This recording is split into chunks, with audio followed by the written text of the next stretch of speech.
G'day and good evening, everyone, to the official coverage of Asrnz's Seto Corsa Competizione 2021 GT3 season, sponsored to you by Superior Joint Sealing. Tonight we have found ourselves at Suzuka, round 9, Enduro race, 120 minutes.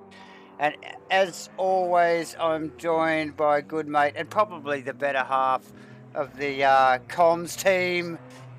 I don't know about that there, Davo, but shit, Jan. somebody's turned the bloody lights out, I can tell you. So, yes, somebody has turned the lights out because it's, we're at Suzuka. It is the middle of the night. The boys are just rolling out for quali now. And, yeah, they're here for 120 minutes. 2 hours in the dark. So Yeah.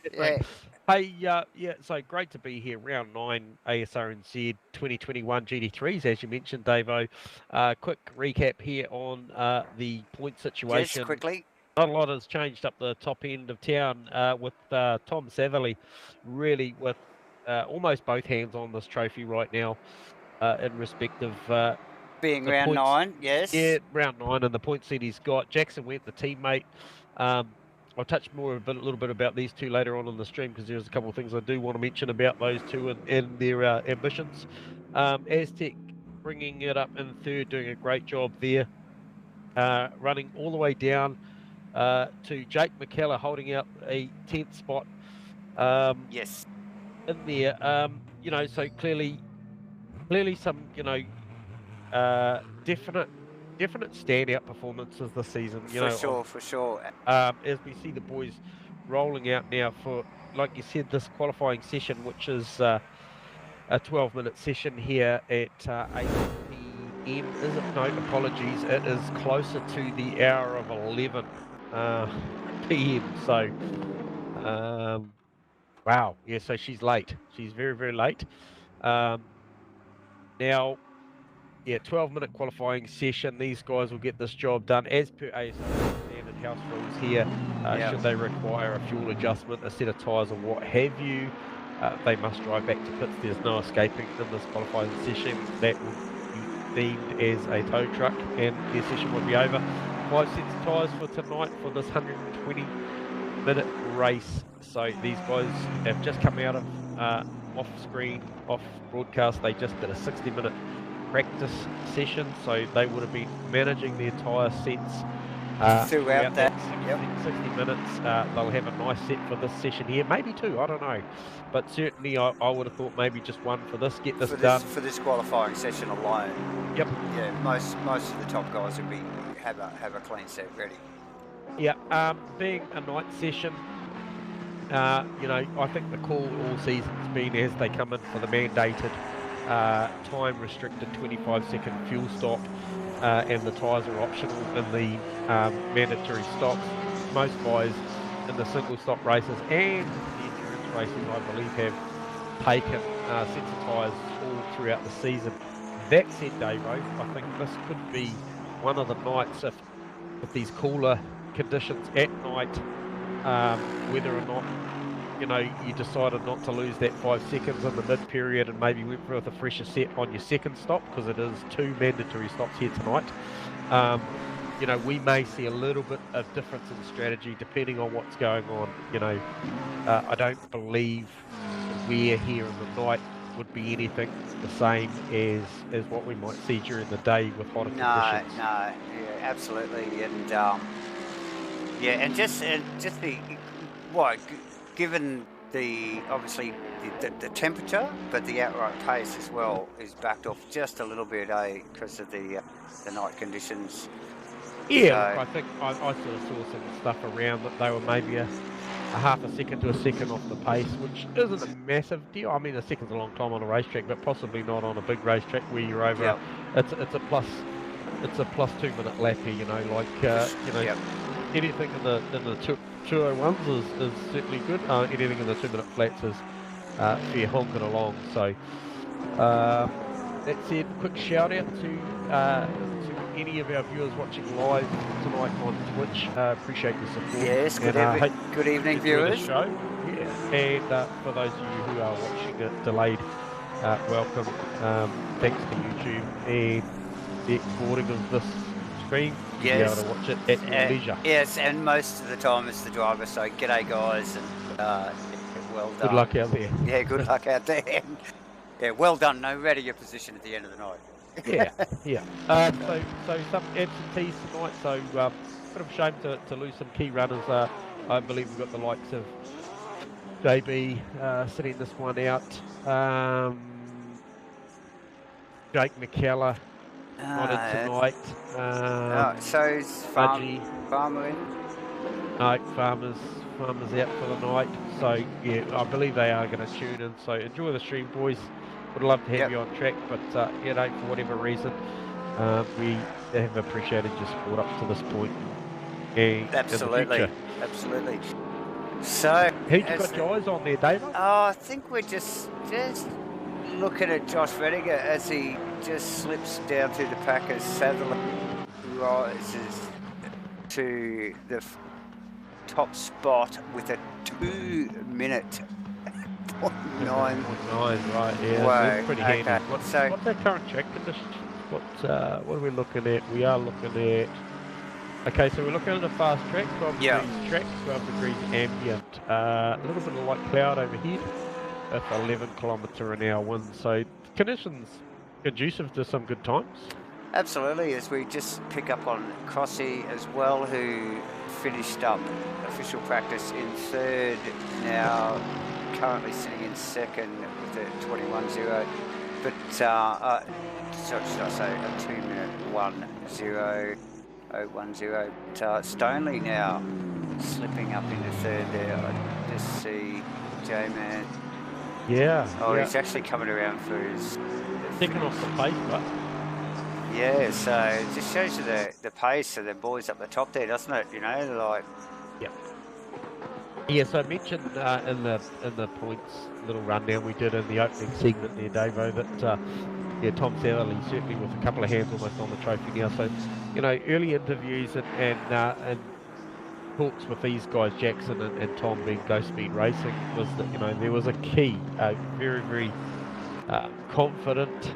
I like what I heard initially. You know, I love that positive attitude that they bring to this series. But you know, they were going out there to take a 1-2. They wanted the drivers and they wanted a 1-2. And at the moment, they have certainly got a handle on the drivers on the teams championship, and they've certainly got a handle on a 1-2 in the drivers as well. So yeah. I mean, there's not much between Aztec and Jackson. Jackson still needs to have some solid points tonight in this effectively double point round. Just picking back up on Stoneley actually, as he's Copy. A little bit up on his time. He's a half a second, yeah, he's going good. Still not enough though. It's certainly no, he's a second away at the moment. Gunther Road. Yeah, he pops it in there.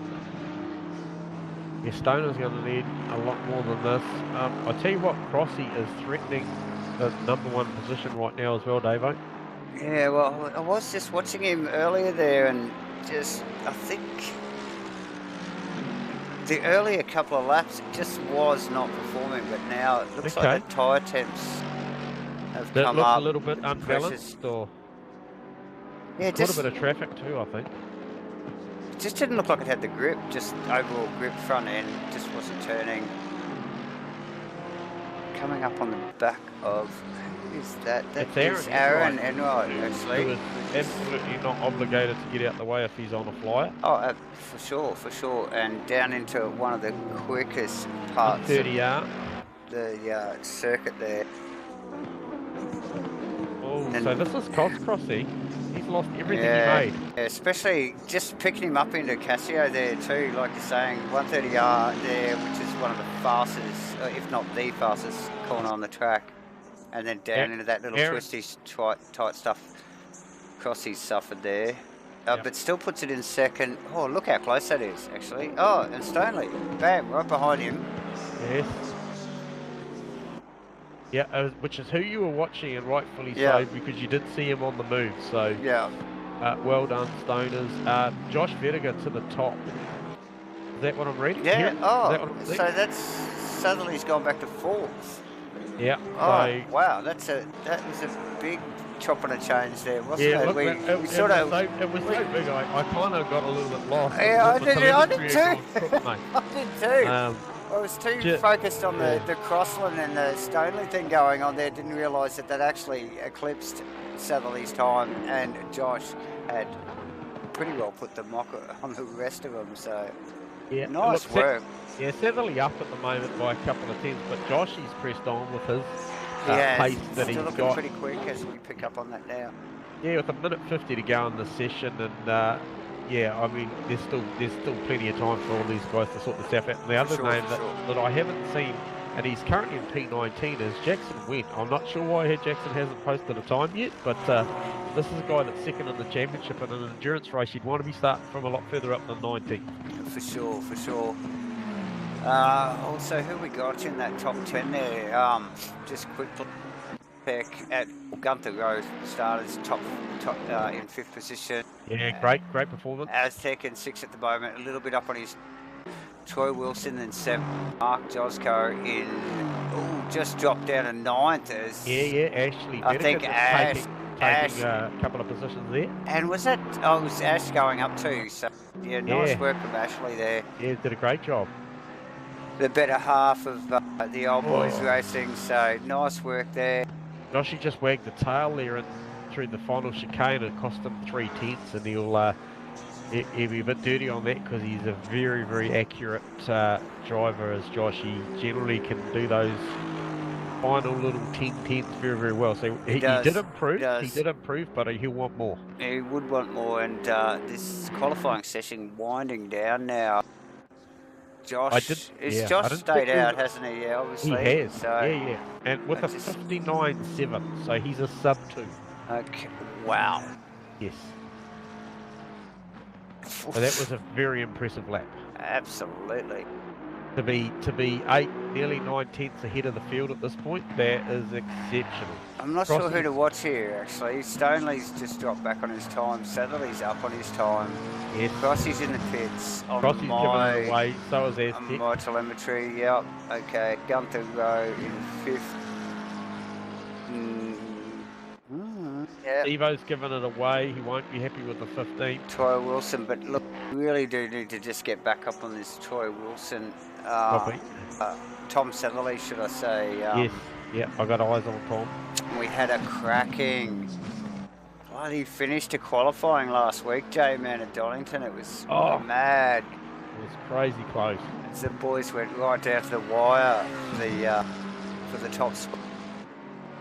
Look, he's got about 3 tenths at the moment, which could see him knock Stoners, would see him knock Stoners off and share the front row with Joshy, which I'm sure if he can't get that provisional pole, he'd certainly like to be alongside Joshy. But it's not a 59.7, no. It is not. No, at best it might be a 2-minute .2. Yeah. Or 2-minute .1, but it won't be a 59.7. That, I think, even the likes of Ghost Speed will probably acknowledge that time. So Josh across the line.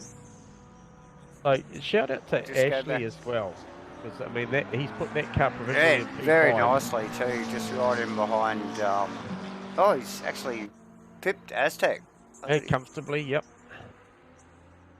So we see Tom's come through on a 2-minute .2. Yeah, putting Stoney down into 3rd position. Steve Crossland packing it up a little bit earlier there. So 59.691. So it's nearly another 10th. Yeah, mate. Nearly. Has got some serious speed in that car. So he has dialed that portion, hasn't he, from last week at Donington? Yeah, 100%. Wow, that's awesome stuff. So yeah, like mentioned, Crossy packing it up early for 4th. Yep. Vediger, top job. J-Man Ashley. 5th. Ash Vediger in 5th position. Gunther Rowe in 6th. Another really top effort. Aztec, performance. Aztec down a little bit from probably where he'd like to be in 7th. Jackson did post a time there, J-Man, right at the Yeah, end. hey, look, 8th position. moved up a good 9 or 10 positions Yep. there. Yep. And then Troy Wilson in Yeah, Troy 9th Wilson and in 9th. Mark Josco in 10th, J-Man. Yep. Max Hawkins 11th. Davidson 12th. Aaron Enright 13th. Kenny Sitton 14th. Steve Melling 15th. Damian Jones Jarkisson 16th. Ryan Gilbranson 17th. Brendan Rolfe 18th. And Dre Rodriguez 19th. Shout out to those guys who are just digging in. The likes of B-Dog, really good commitment from him this season, and Yep. Dre as well. You know, Dre's still finding his feet here. Look, pace comes with time in sim racing, and the only way you're going to do it is you keep turning up. So, got mad respect for the likes of Dre and certainly Brendan. He's having a great season as far as putting the time in, and albeit he's 18th on the grid at the moment. I don't expect him to stay there. He's just been sticking it out at the moment, and it'd be nice to see him move forward a little bit. So we're just looking at the clock winding down. As I see that you'd brought up the team, so yeah, 778 plays 687, plays 40. 546, 530. It's your top 5 teams. So Go Speed Racing on top, OB Racing second, Castrol Racing in third, Fast and Dubious fourth, and I didn't quite see the 5th, but that's okay. I'll just have a quick look here. Sorry It about was BC Racing. So BC Racing will take a real hit tonight because neither of those cars making the grid. That's a real shame. Yeah, so anyway, we'll get the show on the road. We'll take a quick moment while these guys are getting gritting up to actually do their formation lap, and once again welcome the viewers watching live. that. Yes. Yeah, I do see you there, Jakey boy. So I hope you enjoy it, mate, and good to see you out there for the finale next week, mate. Get that Fezzer out there and give it your absolute best. For sure, and yeah, thanks to all the viewers that are tuning in live or later on. Take this quick opportunity to thank our sponsors, ABC Tech, for all the Asrnz service staff, Zero Vision for all our Asrnz technical support. Thanks, Aztec particularly, and of course Superior Joint Sealing for sponsoring the first season of 2021 GT3 series. So thanks, SJS. As the boys get down on the grid for round 9 here, J-Man, Suzuka, 120 minutes. Round, yeah. Yeah. Double points. She's a biggie. It is a biggie. We've got a bit of a short night. Not quite 20 cars. Didn't quite make the 20, which is a shame. But hey, look, it is what it is. We've had a pretty good season, up to date with numbers, and I think the final round you'll see a few of the boys come back, and we may finish on a high here because I know Farmer's a big fan of the final track, and final track being. I believe it was Barcelona. Give me a second. I'll tell you. Lost my train of thought there. I've lost my page. It's a big all you can hear is the rustling of papers. Now, papers. As the board go through their formation lap, Suzuka at pace is, well, apart from Josh Vediger, over 2 minutes long. That was a crazy lap, right, Davo? So it's a bit of a formation lap here. Just focus on several of these cars. I'll actually just take this moment to just nip for a sec. Yep, copy. Okay. I guess so. The answer to the question was it is a 70-minute race at Barcelona. So yeah, I'm not sure how significant that is. Whether or not that maybe, I don't know. Maybe that was originally where the Triple Crown come from. I'm not sure for Farmer, but he's a fan. I believe. So anyway, that's where we're heading, and she's a little bit more twisty turny change of direction sort of stuff there, so maybe a bit more suited to the Ferrari, which is yeah at times been I guess a little challenging for some of the drivers this year. Probably not the favoured car. No, the Ferrari, No. J-Man? No. No. I mean, it was probably the most polite way I could call it a bucket of shit really, but anyway, it is what it is. They all have their good days and bad days. They do. But yeah, the Ferrari we felt in this series, if nothing else, was just struggling a little bit for pace, and it did seem to suit these twistier tracks. So call this a twisty track, but this is a damn fast track, average speed, J-Man. So. Turn one on this track here, and I mean these two guys, these two big hitters right now at the front, Josh Vertiger and Tom Satherley. I mean, we know that Porsche likes to squat down, get its power down. I don't think there's going to be too much issue around the race rolling start that we're about to see as they'll come 2 by 2 as they exit this final chicane after they've come through 130R. But that said, Josh has clearly got pace in that car, so Tom has had all season long to practice this style of start. He is pretty good at it, and he will be very conscious that with a sub 2-minute lap that Porsche just run, he won't want Josh to get fresh air. He's got plenty on his hands here. As we watch the boys, they just come through Casio. They're just lining up now. We're helicam on the top 3 rows. Yeah, I'm just going to sit a little bit further back, so I'll watch the stream and that, and I'll just see what's looking back from Jackson back. Here we go. We're going to go green. Round 9, everyone. 120 minutes. Round 9. Suzuka. Boys are all gridded, looking good. Let's go. Looking for a green. Okay, got a green, and Tom did get a good jump. Joshie's still got the inside line. Crossy on the outside here with an Asrnz on the inside. You know that's fraught with danger, J-Man, as Stoneley takes that 3rd position nicely. Oh, very, very dips close. In nice, very close stuff. Oh, nice and clean off the start, but all the boys at this point, there's a little bit of still 2 by 2 at the back, and there's contact with the Pete Apsey car. Yeah, Pete Apsey car just back there a little bit. Yes. Stick with this front bunch here as those boys sort themselves out.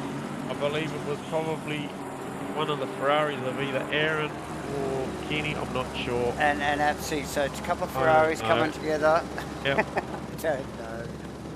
Yeah, Stoners with all the pressure right now on the back of Tom Satherley. That is Satherley's car. And, just runs wide there, gets tucked under the tail of Satherley's car. Probably just suffered from a bit of aero wash there, but have to be very, very careful here that he doesn't come under fire from Crossy.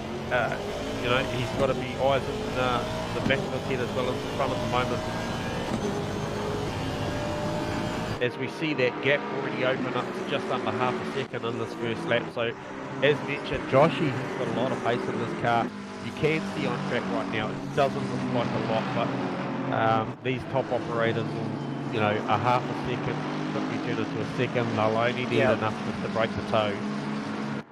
Oh yeah, and on a track like this, they'll be all front though, J-Man. Well, I tell you what, the McLaren has got a serious amount of punch down the back chute heading towards 130R. Just gets all over the back of Vertiger there.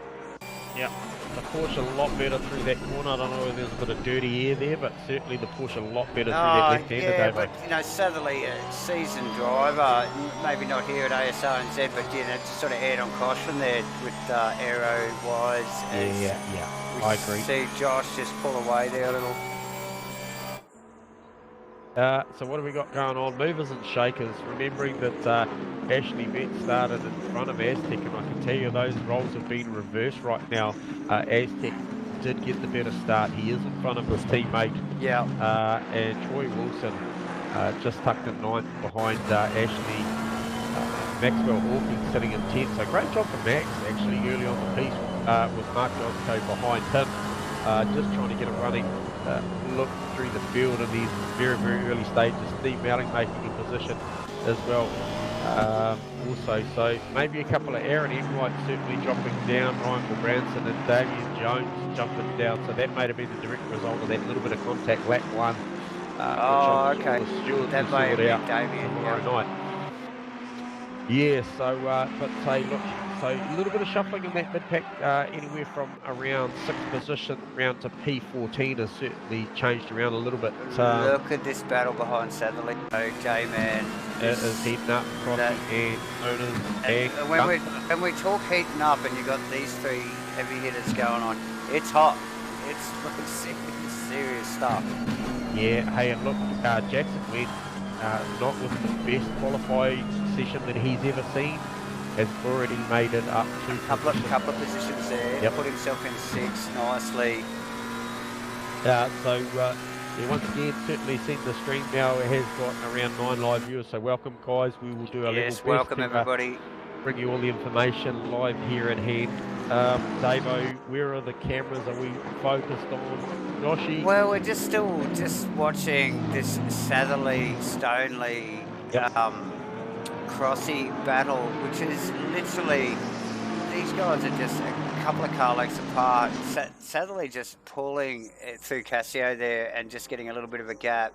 Josh is Crossy to the inside. He's having a crack. I don't know, he's far enough down there. Oh, he's right up down there.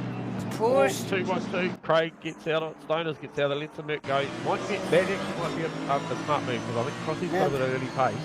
And look, serious moves like that can be game changers. You almost want a replay on that, didn't you? I think I do.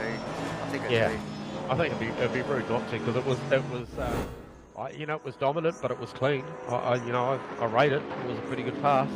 Here we go again. Oh, the boy's so tight. Stoners just thought better of it. Just goes, oh, he means business. Let's get out of the road. But like I was saying, Jay, man, these can be game changers in a race like this. And when it's so tough to pass, and you're talking about the top end of the field, that position might not change for the rest of the race.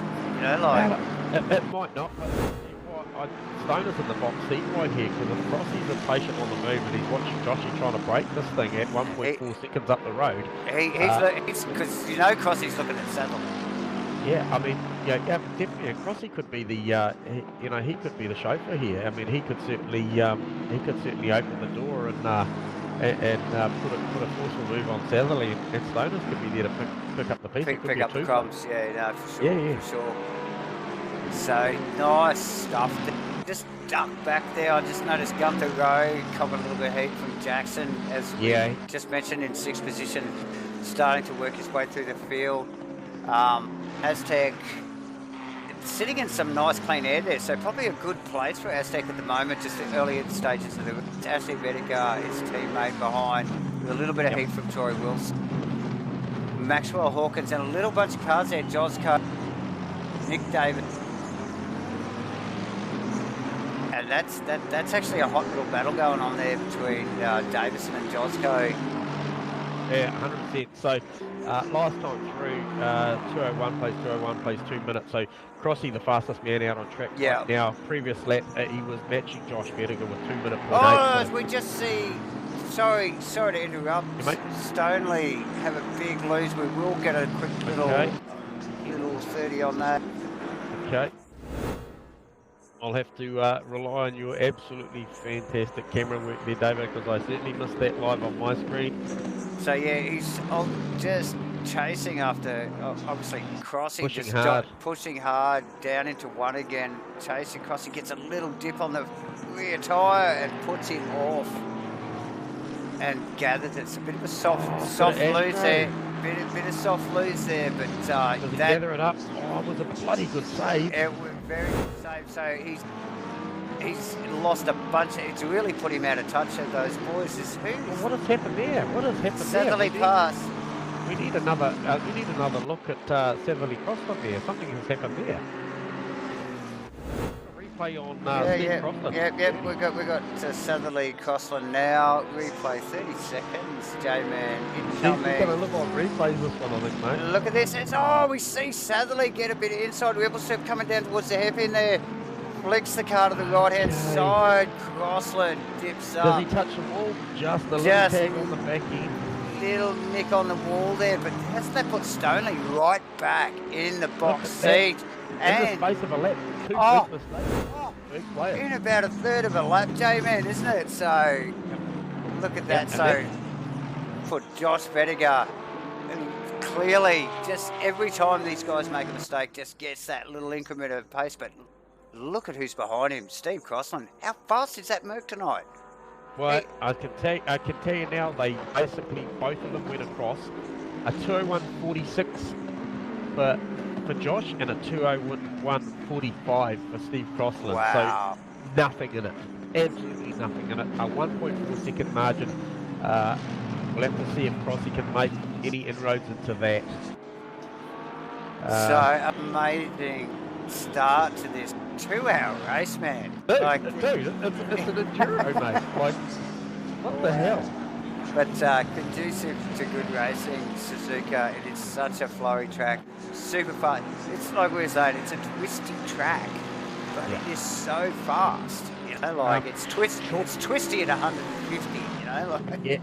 Hey, I don't know if we might have a quick peek. Troy Wilson, Mark Josco and Nick Davison are engaged in a three-way battle here for 9th, 10th and 11th. And I'll tell you what, they're just ranging up on the back.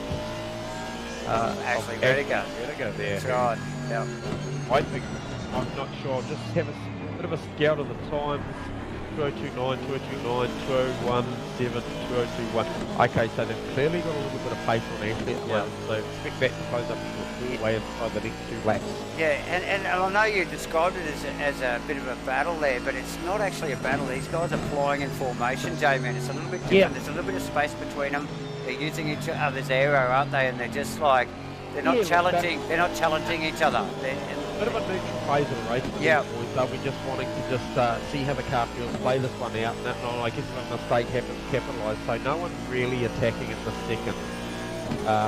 Unlike, we know that if Crossy gets to, as we see the pit window open, we know if Crossy gets to Josh, he won't just sit there, he'll have a go. And he'll have a crack, that margin has now minimised to 6/10 of a second, so it was 1.4 the lap before, it's now 6/10 of a second, so it's game on at the front. Yeah, the Merc looks fast on track tonight, so, and we might just, Satherley in the pit. Just watch Josco, Davison on the outside into one. Yes. Aptly named turn 1. Yes. On Wikipedia. Wide stuff from Troy Wilson there. Managed just to gather it up and hold it. So nice stuff. So good. In through the tight stuff. We might just duck back to Josh here. Actually, J-Man, now you mention it, and you can. There is a visual, like closeness to the two cars now. You don't have to look. Look how far back Stoney is. Oh my! Have they stretched their legs or what? What's going on? Okay, yeah. So, and clearly we've lost Tom Satherley out of that battle. He's in the pits, and he's actually just left. So, to me, that was a relatively long stop. Not sure whether he had damage and decided to. You saw him come off. He did look like he nicked the wall, though, didn't it? Only He did. So, it'll be interesting to see at some point if we can get a read on that, maybe post-race and find out what's going on there.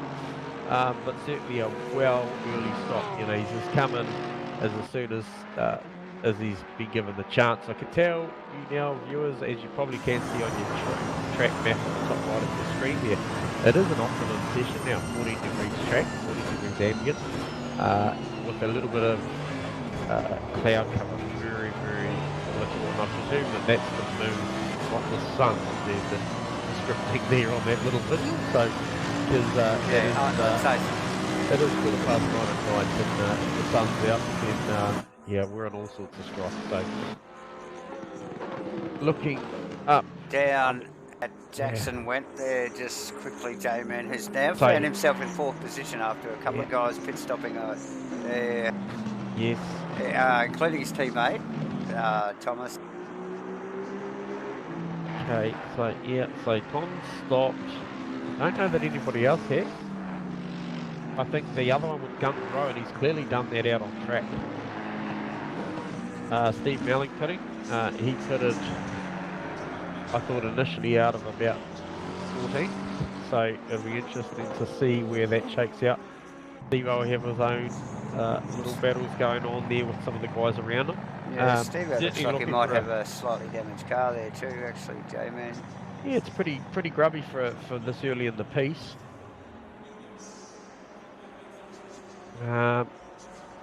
Looking at that sort of a, I guess a little bit of a sizing up exercise going on at the front. There's a couple of lads, Joshy and Crossy, just I think they're getting closer and closer. They're holding that about that 6/10 margin at the moment. Yeah, anywhere from 6 to 8 tenths at the minute. So just want to see what this Mercedes looks like down the chute. We are keeping a very close eye on people, as you can imagine. B-Dog doing a good job currently in P13, starting to range up to the back of Damien Jones. Needs to probably make another second a lap better there to try and get there. You know, certainly a big difference tonight between I guess the front runners lap times to the mid to back pack. I'm quite surprised there's a good 4 seconds in it tonight. So obviously a big lap. It's a long lap, so that probably equates to some of that time. But yeah, B-Dog doing a good job at the moment, just trying to range up on Jarks. For sure, and nothing to take away from these boys. Sorry, he's got it. Yeah, no, Jarks had a little bit of an off coming out of Spoon there, and it's like the same suspects here. Kenny's in there, Jarkus is in there, B-Dog's in there. It's like these battles run as hot as they do up the pointy end. Oh, they do, and there's been a positional change down through the field there. Mark Josco, the benefactor there, by a good couple of positions, because I thought he was behind Nick David. Oh, sorry, he was certainly behind Troy, and now he is in front of Troy. So we missed something there, and he is putting pressure as we speak on RND-9, who actually just ran wide. All right, he might be a lap down. We're certainly down. Troy Wilson just loses the position there to Nick Davis. It's just all going on in that mid pack, certainly at the moment. Definitely. Oh, it's one of the pros gets a little sketchy there. Aztec looking for a move on Gunther Rowe as well as we speak. So Aztec just coming up behind Gunther, just surprisingly enough, Aztec probably qualifying a little bit lower than what he would normally like, J-Man, and he's had to, it looks like he's done it tough to work his way through the pack here actually, so it's been a bit of a slow burn. Yeah, and, he plays a long game though. He's one guy, he's a bit of a diesel. He'll be there at the end. Yeah, for sure, you know it. Oh, Gunther just having a little wiggle out on the AstroChef, so clearly that AstroChef a little bit slippery out there, right? You think so? Yeah, I don't think there's as much grip there as on the tarmac, boys. So, yeah, once again, McLaren and Mercedes looking really strong here tonight. The only exception, I guess, to the mould there is the 99 Porsche that has just been passed by Steve Crossland. We might want to get a replay on that there, Davo, but we have a position change out the front.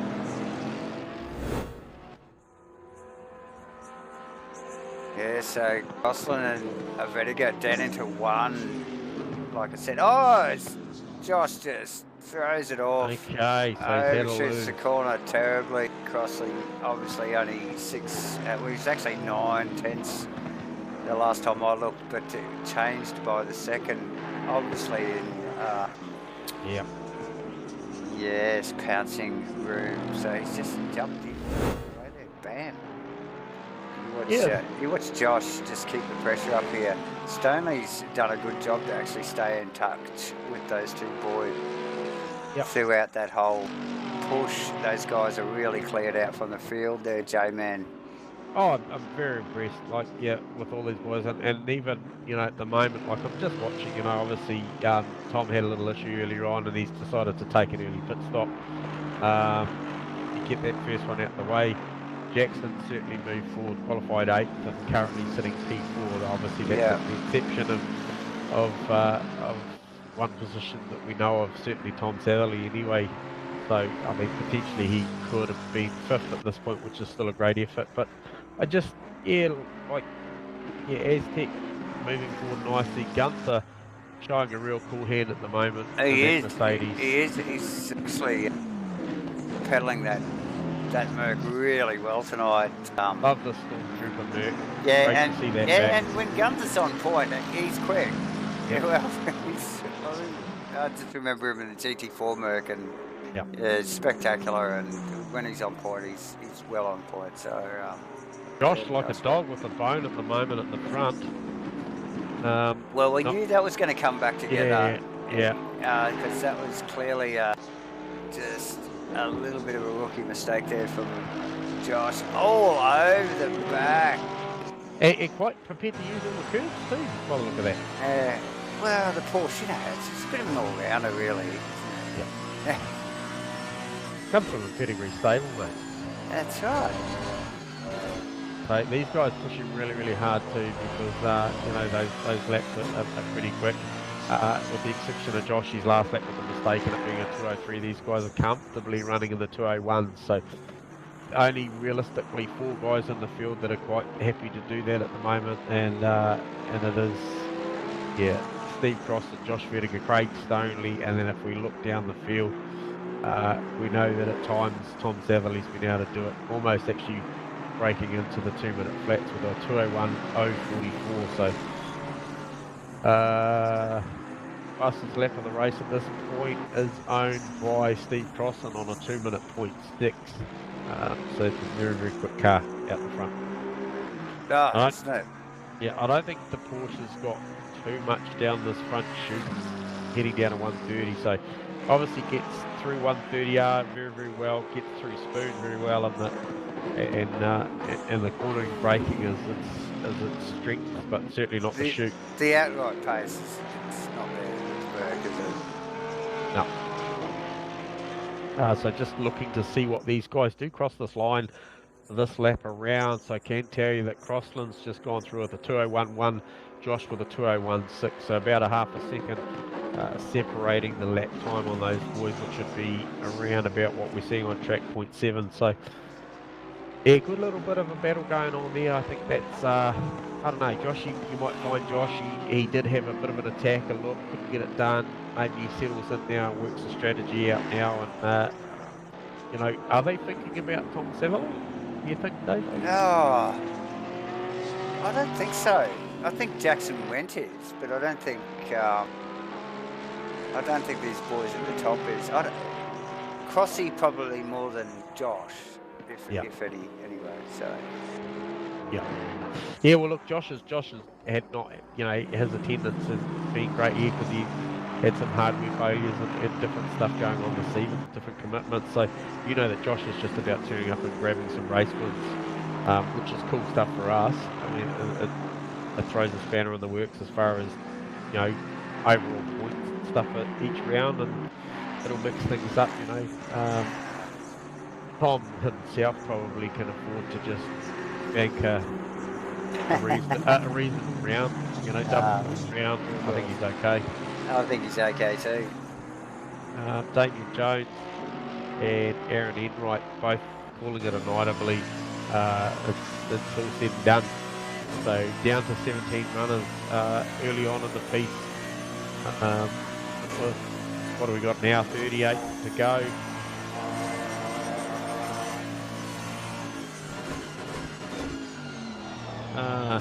So Tom Satherley first at the stoppers. Steve Mellings also picked one off, as we mentioned earlier in the stream. There is 2 mandatory stops here, both with mandated refuels in those stops, which are mandated to 25 seconds. Tyres are optional, but I suspect if you want that outright edge, you probably grab a tyre, take the 5 seconds on the pits, and you'd make it back up on track, especially in a 2-hour. Oh, for sure. And that's, yeah, where the strategies do come into play, eh? So, although sometimes they're only marginal, Yep. the gains or the losses, it's always worth the effort. Yep. So we Josh just- finding a little bit of pace that last lap too. Davo, Crossy came across with a 2:01.1, and Josh, you came across with a 2:08.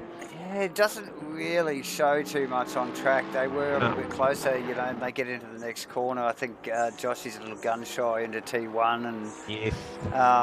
you know, then it still goes backwards from there, or it ebbs and flows at least, you know, like before it comes out in the wash at the end of the lap. But yeah, definitely staying close, and I keep seeing Stonley's car just popping up in the background there. Nice work from Stoners there to just stay in touch with those two boys, so they're still in shot quite a lot of the time behind them.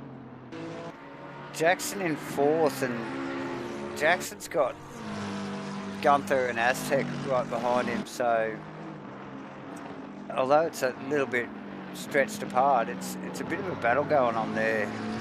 I'm sure Jackson's keeping an eye on those mirrors, and I don't know, Aztec just doesn't look like he's up to speed as he has been in the last couple of rounds, J-Man, and especially given Gunther's pace in the Merc tonight. So yeah. Oh, Gilbranson was looking for a move on Kenny. I just see. Sorry to interrupt. The road off track. Got to go back and have a quick look at that. Yep. So that was a battle that was going on. Was that with Aztec? It was, wasn't it? Yeah. So Aztec just keeping him honest, and for a few laps, this is like a long distance battle going on. A few car lengths between these three boys, but yeah, we just watched Gunther come down into R30 here. Yep. Very sideways. Bounces it off the tyre wall hard. Just disconnected in the rear there, mate. So yeah, really tough. We got to there as Ashley just rages right back, right up behind him. Now Gunther still looks like he's might be struggling with that car a little bit. I think he is. I think he's got maybe that hit has done something, but certainly doesn't look the stablest machine at the moment. No, he doesn't look confident in it nonetheless, and I'm just wondering whether Ashley there can smell that blood, the store tuber blood. Yeah. And is coming to get that Mercedes. We've also got Josco just actually in behind that as well. So Josh has been forward nicely. I mean, focusing now on Ashley. He has had him in the crosshairs for a while, not made, you know, massive inroads, but I think they are steady. You know, they're certainly steady gains. But he's going to have to play the long game to get that done, and I think given how long it's taking him to get there, it's going to be particularly difficult to get past Ashley, because if you haven't got a second or more a lap, it's that's right. Yeah. It's a hard job to do. It's a big pass, isn't it? It's a brave one, that's for sure. So for sure.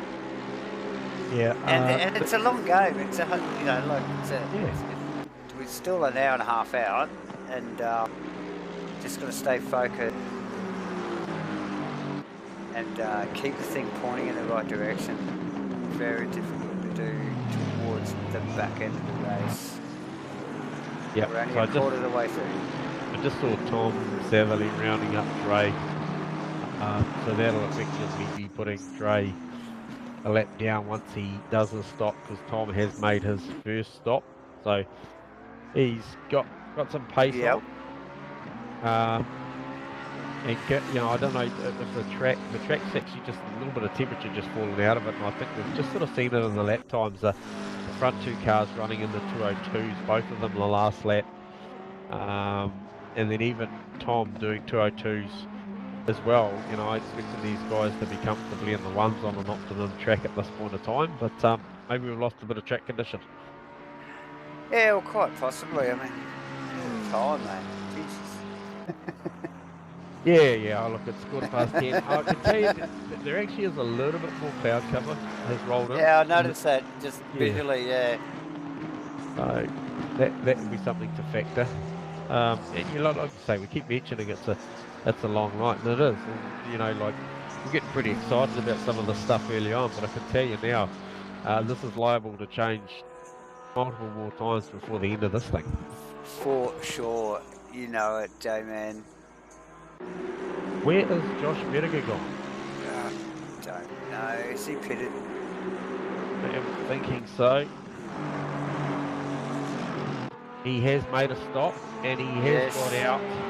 Yep, and he just... Oh! Did you see that? Well, Branson, can I have a replay on that? You certainly can. That was as close as it came. Oh, Kenny has a lose in the background as well. Oh man, that was so close. What happened there? The ride gets booped. I think he just ducked to the inside to let Josh go by, and then got a little bit, whoa, like that. Yeah, because he's right up behind him. Josh is going from the outside. Oh, he taps. Oh, spins across. Man, that could have been big. That could have been big. Nice evasive action. Vertiger. Okay, so Vertiger's clearly pitted, which has taken, I suppose, the pressure of the #1 car at the moment, which is Steve Crossland, J-Man. Yeah, and so I'm just trying to gauge the distance on track, given that Tom Satherley made a stop.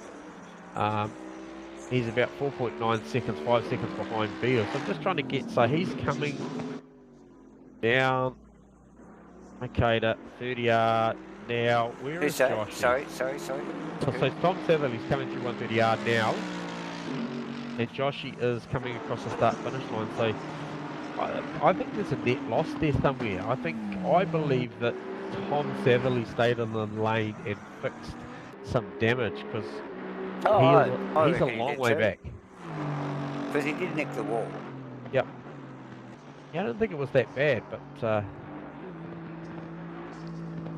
but given his pace at the moment, maybe it was worth it. See sparks fly from the back of Stoney's car. Oh, he was so wide through Spoon. Yeah. I'm not sure how much further you can go, but yeah. And that car's low. It's shooting sparks everywhere at the moment. The Stoney. Do you think maybe when he came through Spoon, he saw a fork in the road?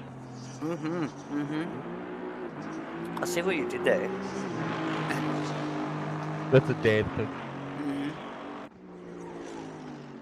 Okay, so Josh Vertiger has gone out. He has gone and put a set of tyres on the car. I don't know if this is doing a estimate based on his last lap time, but it was a pit stop. It must be, because there's no way he could be a second quicker. Yes, that must be based on the last time round. But man, his delta is hot. His delta is telling me that this lap would be a 1:59 if he did it, and I'm not sure about that. But well, what's this space? Geez, that car looks quick, J-Man. Does it? What? Like 1:30 there. He's just. Is he flat? It looks like a qualifying lap. Yep. That thing is hooked up in clean air. Look at that car. Joshua at his best. 6, 7, 8, 9. No. So what was it? It was a 2 minute 2:01. Yeah. Okay. So it was reading off of the sectors from the lap before, which must have been the in lap. But he's already he's had a 2:00.8. Yep. In the race anyway. Yeah. So Crossy out there doing very quick times. His last lap time was a 2:09. Would we expect a Crossland pit stop anytime soon? You would think so. He's got to, surely. Has to cover it off. So let's watch this space just quickly as Crossy comes through. Casio here. Does he stay the inside? He stays out. Carries on. Okay, so we'll just see what his lap time is, and if he's making good pace, then he may be his best to stay out. Yeah, because if he's confident with that car, he will stay out. 2013. So we'll see what that 2013 looks like on Josh on a fresh tyre. Yeah. Oh, I just saw a set of yellows there on. Where did that come from? Yellow flags. Troy Wilson was off. So Joshy, is he? Where is he? Okay, so he's halfway through the lap at the moment, just coming through Spoon. Noticed all these boys going really wide through Spoon there, Davo. Oh, yeah, Gil Branson big up exits. in the dirt. Gil Branson. He's now escaped to pit, so we may be down to 16 runners if okay. he doesn't we'll do a quick go replay back on out. that one, eh? Yeah, so he's called it.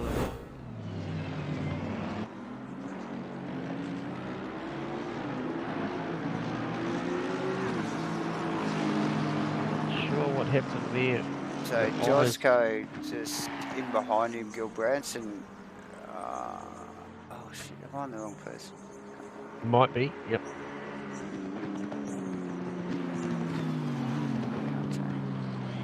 That's all good. That's all good. Okay, so put it anyway in the kitty litter. I wanted to know what Josh's last lap time was. Okay. In comparison to the one Crossy did a 201.362. yeah. That same lap, Josh did a 201.368. Wow, can it get any closer? Like these guys, are we just going to just chase Crossy again down into the back end of the lap here? Yep. J-Man as they come Coming down into Casio. Yeah. Yep. Drake, plenty of space for that very quick crosser. Does he stay to the inside? Does he? No, again, J-Man carries on. Yeah, and around about a second off his best lap time, so expect a 1.6 here. Okay, 1.7. So just remembering, like looking at the time there, we're only just over a quarter of the way through the race. Yeah. So there's plenty of time to go. Like you already mentioned, if Crossy's happy with his times, and I suppose he's just sizing how good his time is up to Josh, isn't he? Yeah. You might mention too, I was just watching my old mate there, Steve-O, excuse me, who's sitting in 15th, and yeah, just nursing a bit of an injury as well. So Steve-O might be just tonight looking to bank this one as a finished round. He's a bit broken at the moment. Yeah, he's a bit broken, and if it's that bad, mate, you might see him make 75% call it, depending on his position. So he's a trooper. He's out there. And he's backing up, even busted and broken as he is. He'll be fine after the surgery, no doubt. So.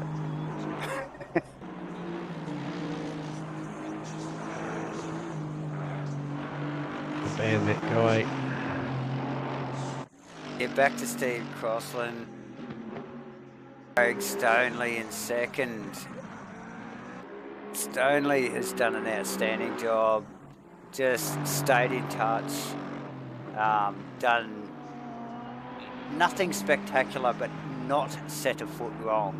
Like really. Yeah. And it's just, although quite a distance back from Crossy, it's in a fantastic position. Gunther Rowan, his car's flying through the sky for me. Ultimately. He's turned into the Jetsons. What's going on? Okay, so can't see that. Jackson went in third position. These guys, this field has really stretched out in the top 3 there, or probably top 10 really. Aztec, 4th position. Josco, 5th. Nick Davison, awesome job from Nick Davison so far. Yeah, 100%. Not pitted yet.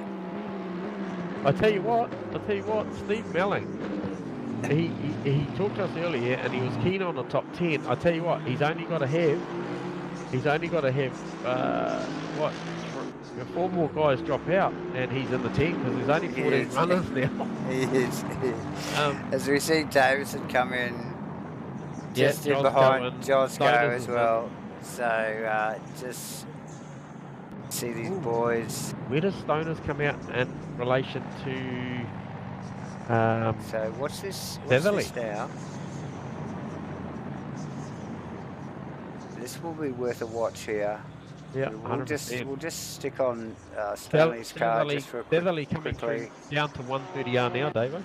Okay, so this will be close. I think so. Stanley off the jacks. I think this is it. Yeah, I think he's got this Very one quick, covered yes. off. Nice work. But turn one is very, very fast as well. So you've got to remember, by the time the chase car on the flying lap gets to the car leaving the pits, he is at full pace. So, okay, as we see, yeah, there's still a fair bit in it, but plenty to play for there. Oh, for sure. Obviously, Thomas all up to speed and a nice warm set of, or hot, should I say, tyres. Yep. Well in race mode as Stanley just comes out of the pits, again flying, sparks of fly from the back of the Aston. Yeah. As he just really pushes the extremities of the track here at Suzuka tonight, J-Man. It's Hey, spectacular to look, watch at night. You know, is there any of the guys other than Crossy, I think, that haven't had a bit of a scary moment? I mean, actually, has Crossy had a scary moment yet? Because we know Josh has, we know Tom Satherley has, Stoners has. You know, there's been many the guys out there tonight that have had some pretty scary moments. So, you know, I think that turn one is as fast as it is, Davo. They're walking a tightrope down there. They are. So Crossy in the pits. Crossy in Jackson pits. So just watch this. So A little exchange of pit stops Josh here. is coming through the final chicane. Crossy leaving. This is going to be close. This is going to be close. We will be getting out of the back of Crossland's car. Josh Vediger Josh is coming going to get down. this done. There it is. Gets the job done. So that's a brilliant opening pit stop stint for Joshy. Watch this battle though, J-Man. Oh yeah. Saw how bloody quick was Crossy in that Merc once it got up to speed. It took a few laps for the tyres to come on, but it once up to speed, just literally just blitzed the back of that Porsche. What did we see last week with Crossy though after the pit stop, J-Man? Yeah, look, he had some serious balance issues with car or tyre pressures or something, so I hope that doesn't come back to haunt him this time round, as we just see him come flying through that right-hander there. The car looking very, very good early on in this outback as he's trying to build some temps and pressures and normalise this car on this second part of the stint. Remembering, guys, at Asrnz and endurance races, you do have to make 2 mandatory stops, so that is the first of them done. That is your front runners shaken out all the way down to Ashley Vediger, B-Dog and P8 currently the next one that hasn't made a stop before Josco Davison round out the 10. But interestingly enough, Tom Satherley back up into 6th. Yeah, back up into 6th. Aztec actually putting a lot of pressure right now on who was that? Jackson Went. Yes. So that Saxon went behind Aztec, I think. No, on track they're in front. The leaderboard just needs to sort itself out post pit stops, because Aztec. Well, that's a very tight battle there at the moment. Then that's a super tight battle.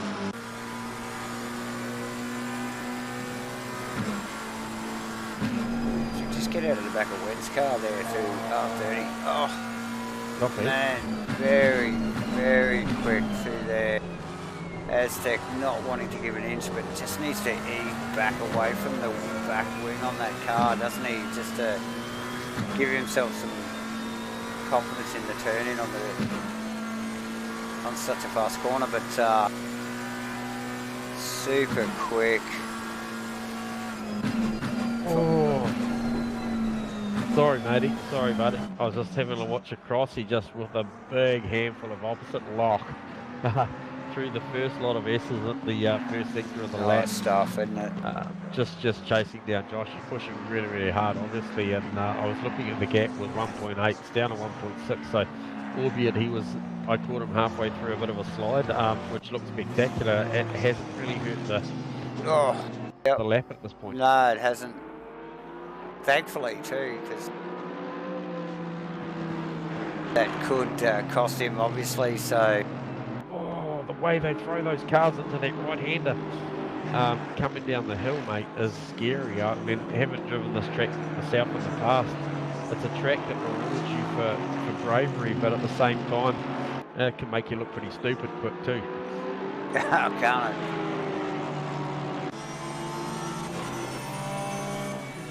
Love the attitude, honestly, of the way Jackson went drive the car, and I've barked on a little bit about it throughout the season, but this kid has got some serious car control. He's very flamboyant, and delivers a great lap time and results as well, so really fun to watch Jackson. Funny, because him and Aztec not separated by a great deal, and Aztec drives completely the opposite, drives very measured, very straight. I'm just watching Josco as well, Dave. I'm not sure what's going on there. They're just rounding up a bit of traffic, or what's the story? No, that's Brendan Bolt in a genuine position, but he hasn't made a stop. Yeah, so that's all for position with Dick Davison. I just picked up on that actually as they ran up through the S's and up over the hill as you were. That Mercury was talking serious boogie down the chute. You know, these guys have, this is on. Leaps across to take the preferred race line and does a beautiful job of making the apex, and I'll tell you what, Brendan's a little bit wide there and just has a little bit to let Josco go through, because he's actually technically not fighting these guys, having not made one of them. Not pitted yet. So do you think he's going to pit now? No, he stays out. He's running very long. So Davison doing really well tonight, actually. He had some technical issues the other week, which is why we saw him go back 3 laps down. I can't exactly remember what those technical issues were, and but yeah, he certainly had some uncharacteristic hardware failure or something going on that didn't allow him to show his hand. I mean, this season he's been bloody brilliant. He's made the move up from AM class to Pro Am, and he's doing a bloody good job of it too. So yeah, top stuff tonight too from Nick. Well done, keeping bloody Jossie honest, that's for sure. So and as is Crossy, every time they get down the back chute between Spoon and 130, that Merc just pours on the horsepower. It's got the grunt, hasn't it, down the straight, and it loves 130, so it just digs in. Frustrating for Joshy, but you see at this point here, Joshy gets the car to spot down out of the final corner beautifully. A little bit of a wiggle from Crossy as he tries to get all that bloody tank power to the ground, and Josh just sort of spots that thing down. Josh has had a mistake into one, so probably not as committed as he might normally be. The Porsche's a funny thing, like it'll go into the corner as quick as the Merc, but it's not as nice as it goes in. But it'll get out better than the Merc. So but this part of the track here, coming up through the S's, Crossy looking very good, but this is where I'd expect the Porsche to dominate. So we'll see. Be interested to see if he pulls anything here. He's just not pulling away from him. And there's not enough aero wash to upset the Merc. And where do you go? You can't do anything anyway. So, it's Crossy. Fires it down the inside. Oh, no! What was that? Yeah, I don't know. I think he was up far enough. So it'll be interesting to see if he progresses. He does. He knows it's a long race, but we're gonna get a replay of that. I don't know. I'm saying he was far enough up, mate. Viewers, I know there's 11 of you there. Like your comments on this replay. Here we go. Watch the replay here. Up far enough? Give us your opinion. Was the job done? Come on. He sets it up through the right-hander. Yeah, wow, he's still attacking. Oh, yeah, I don't know. I don't know. That camera angle probably didn't give us as much as we No, probably would have liked. no, But it didn't, did it? So, I don't know. I'm going to stick with my gut and my initial reaction. but First look at reaction was see, he could have waited for this. See this? he's just done it now See around the that? outside. See that? Yeah. You know, like it didn't need to happen back there. That's where I stand. Yeah, okay, you know, fair call. I'm still saying that, hey, look, he was up far enough. And, you know, probably could have given Joshy a little bit more room on the exit and didn't. So, yeah, I don't know. Yeah, it's not like we get too judgy up here in the comedy box. Well, and these blokes still watching, mate. Look, there's 10 or 11 of them watching live, and they've all got their hands in their pockets, mate. No one can grab a keyboard. Come on. Yeah, come on, Just give us a comment. Nah, good fun stuff. Yeah, 100%. Boys, look at these guys still circulating. Heaps of respect from both. But yeah, what a great exchange from both of these guys tonight, man. Just really going hard at it. And big time. That's what we want to see. This is what we're here for, mate. So no matter whether you're halfway through the field, back of the pack, or at the top end, this is what we want to look at. So nice work. The Jacksons dropped Aztec. Remember that they came out of the pit stops together, Davo, and they were very, very close.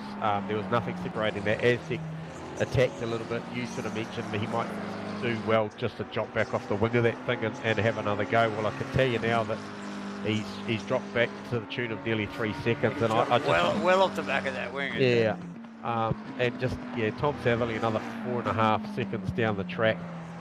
So Tom, I'm not super duper comfortable here tonight, or whether he's just playing the championship card and just going out there and playing it safe. I'm not sure. Look, just looking at the way Satherley's cars, just the body language of the car tonight, it doesn't look like normal Tom Satherley driving body language to me. So either he's just a little bit off his game, or like the car's not quite right. Something's hasn't been. There's been an error in the setup and it's not working tonight, and so be it. The boys are going hard and they can obviously afford to just drop a position or two in a race. So I think he'll just sort of suck it up and just soak it up, the loss up, and just carry on. So yeah, 100%. Shame, condolences to Gunther. Clearly the fish have been chewing on the cord between Australia and New Zealand, and maybe I'm not sure what's going on there, mate. But we saw you flying off in the sky like the Jetsons. But yeah, it's a shame. Still 14 runners here with a bit of a short field tonight, but just under an hour and 10 to go in this one. So 2 hours tonight, Davo. She's shaking up to be a goodie. Oh, hell yes. Like the first 30 minutes was epic. Lots of toing and throwing. Obviously, we've had a couple of retirements throughout the race already, man. But still a little bit of strategy left in the race. A little bit of stretch between some of the boys, but it's still on up the pointy end with and Vediger. J-Man with the crossing in front.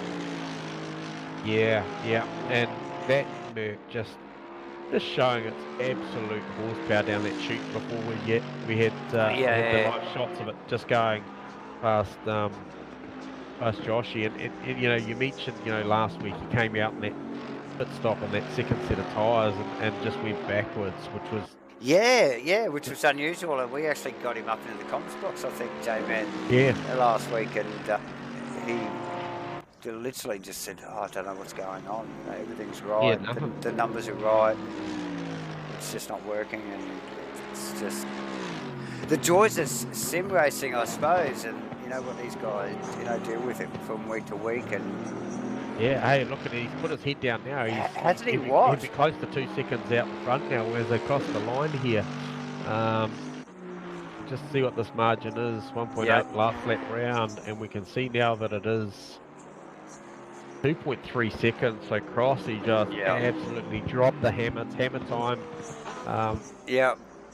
And just quickly again, I just keep seeing this this Castrol bloody Aston in the background. In the background. Every time I watch Yep. those two guys come across the start-finish line or Yep. any long shot, I see this car. He is sticking with these guys. So he is sticking with them, he- right? You know, like I'm just absolutely. going to monitor that gap, 5.6 seconds up the road to Joshy. So we'll And- just monitor that Yeah, because we have lost another degree of temp in the track and the ambient too, Davo. So one has to wonder who nailed the pressures that last top round. Yeah, definitely. And yeah, given that we're not even halfway through, we're only minutes away from halfway through, but yeah, still a long way to go, J-Man. And again, I'll just take this a moment to thank ABC Tech for all our Asrnz service. They have had our back all right from conception. Thank you very much, ABC Tech. Zero Vision for all the technical support. We would not be here tonight on the stream, on the Twitch, without Zero Vision and Aztec himself. And of course, Superior Joint Selling for sponsoring the GT3 series here, 2021, Season 1. Thanks, SJS. As we get back to Stoneley. Yeah, thanks, guys. Hey, there is a little old sponsor that we never ever mentioned who silently works away in the background as well. That's, the Chipmunk. Yeah, the Chipmunk that perilously just gets us up and ready for these things every week. So we'd like to, it's a big shout out to Beer. Beer, not you Beer, as Beer Grylls, just beer. We like beer. Beer helps us stay hydrated, match fit. So we appreciate all the beer that we get to spend time with on these Thursday nights. Yeah, whatever your preferred poison is, just beer. Yeah, beer or beer. Just beer. So tonight's preference was Carlsberg, Carlsberg. Yes. So back to it. So you mentioned Stoners. I was looking at 5.6. That's blown out to another 1.1 seconds further down the track. So he's not making any inroads into Joshy at the moment. Well, certainly not that last lap round. He played a 2:02.5 versus Josh's 2:01.3. So just watching that he may at some point become vulnerable to Jackson. Aztec's further fallen off of the back of Jackson. He's now 5.4 seconds off, which actually was about where he was at, I think. Yeah, I think so. Tom Satherley is a further nearly 6 seconds off the back of that. So a little bit of spread in the field at the moment, actually, guys. So to all our viewers, this is the point of the race. We may be in between the first and the second pit stop, guys, and probably the pressure on the tyres aren't quite right for some. It's probably better for others. So I guess our job right now, Dave, is to probably work out who the guys other than Crossy, because he has clearly got his pressures right. Yeah. Running a 2:00.5 the last lap around. He is the fastest guy on track by a fair margin at the moment. Who is the next guy that has actually nailed these pressures? I thought you were going to say we were going to have a nap or something. Cause that is not happening. Not for another hour and 4 odd minutes, my friend, at least. And then we've got the hot box to go after that. Okay. So, still plenty of work to do here, mate. Okay. No, there is. Yeah. The thought was nice, I'm sure. Okay, but the field has spread considerably. There's some sort of fairly hefty gaps between some of the boys. We're just gonna. I just noticed actually Steve Melling just ducking into the pits there, J-Man. I'm just gonna sit on his car for a moment as I duck, and not for a nap, but I'll be back in a second. So just Melling in the pits. That's cool. So we've got Melling in the pits, and hey, look, appreciate the feedback. As we see Nick Davison, I've just got my cams focused on Nick Davison. He has a huge spin through the fastest part of the track. I believe it was, I think he's lost it at 1:30. Let me check. No, it isn't. No, I tell a lie. It's not. He's lost it. Oh, okay. He's lost it at the final, coming up to the final chicane. So he just straight lines that there. Probably got a little slap on the wrist for that. But no, hey, appreciate your feedback there. Aaron, okay, so complete disagreement with me. Didn't think it was on, so he probably sided with Paps there that he probably could have done that move when he did it later on. So that's cool. I wanted someone to back their opinion, and I got it. So it's 2 plays 1, so maybe it wasn't on. Yeah, so just watching Steve-O on the pits.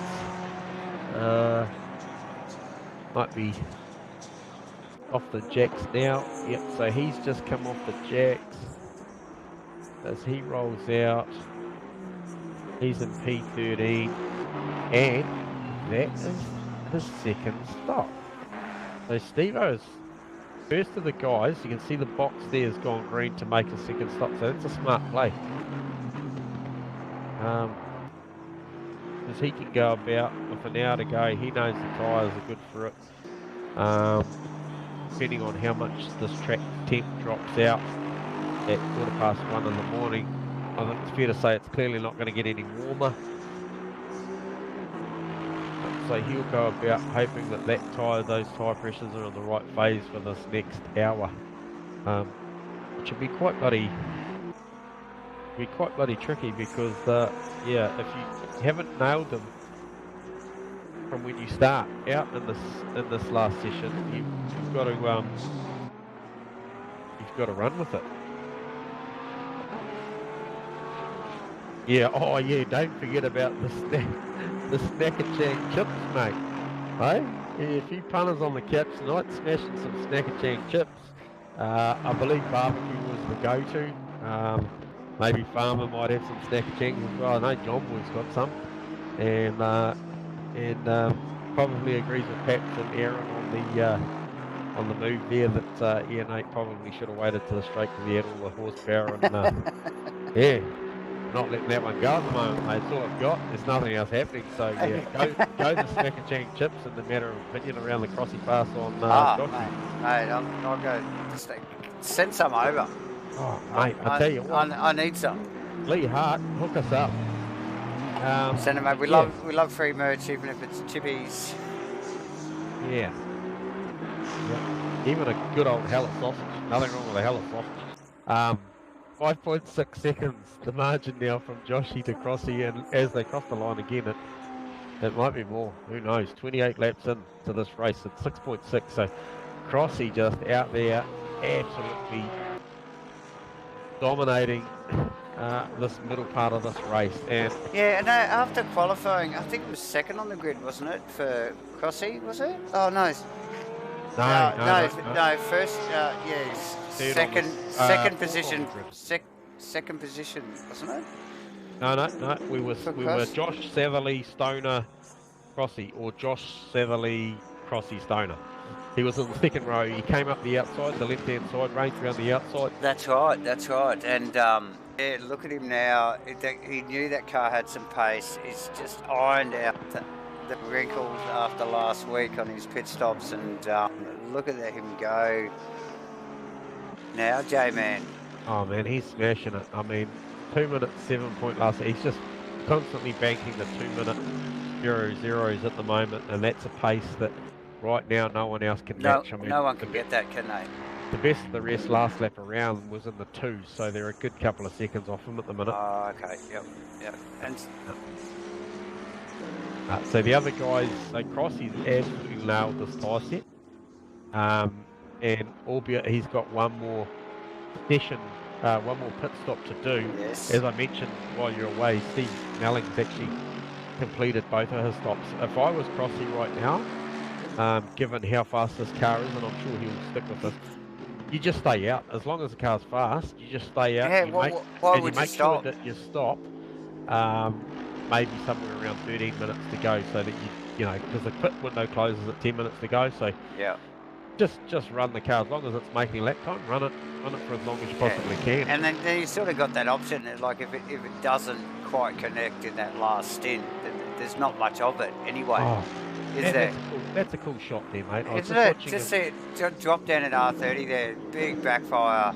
Oh, not just that. When they come over the left-hander there, and the other cars come under the bridge on the overpass, it's just a beautiful shot. If you manage to get up onto a helicam at some point and have a look, and you can see if you get them at the perfect timing, a car goes underneath them. It's bloody awesome. Either that or I've drunken far too much and it actually didn't really happen. A little bit of both.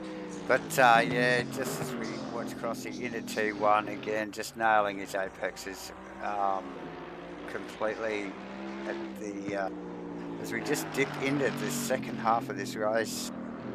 Might just drop back a little bit to Southerly. See where he's got himself at the moment. Clean air for Southerly, relatively. You can see Aztec in front. Yeah, he can see him. He has brought that margin down a little bit. Very wide there for the entry, eh? The entry is really wide. Yeah, so he still doesn't look comfortable with that car. That's, like I was saying earlier, just an unusual body language for a Southerly car because we're so used to it being on point, J-Man. So interesting to know what's up with Tom tonight. Yeah, look, hey, you know, unless we talk to him at some point post race, we won't know. But we'll see what sort of options strike us between now and then, or at the end, and how this thing goes. There's a long way to go. There's nothing to say that he won't be on the podium, but at this point, you know. Well, you have the technology. You know, well, yeah. Well, you know, there's a couple of stats that I just want to bring up at the moment, and I guess one of them will be. I guess round results was if I look at somebody like Tom Satherley,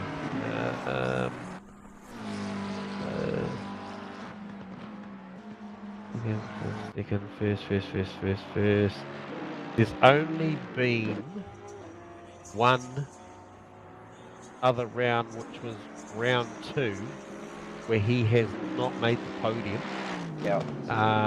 And then if I go and have a look at his teammate, which is Jackson Wynn, so he has not made the podium in 2 rounds. So you've got to remember that both those guys right now are not on the podium provisionally. You know, as we run with 55 odd minutes to go. So you know, this is a real interesting night in respect of results at this point in time, that those guys aren't featuring in the dominant role. You know, like I mean, Tom Satherley did 3 in a row recently. You know, he was first at Monza, he was first at Spa, first at Silverstone, 3rd at Kyalami, and 2nd at Donington. You know, so he's coming off the back of some seriously good form. So to be sitting 6th right now in 4.7 seconds off of 5th, there's a long way to go, but man, there's a lot of work to do if he wants to get on the podium. For sure. It's interesting. It will be interesting to know why. But yes, that will, I suppose, come out post race. But we just pick up on Josco, 8th position for Jozzy. Jozzy doing the business, mate. I reckon he's probably got merch. We love merch. Jozzy, send it our way. Yeah, 100%. Get my address of J-Man here. Yeah, well, yours must be on a slow boat to China and back to Australia, because I need to check the tracking on that at some point, because that's been gone weeks. Oh yeah, no merch from you either, you bastard.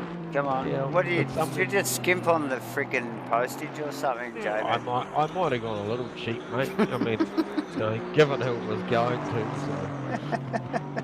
Yeah. Well, you can just about thrown it from your joint, you know? Yeah, like,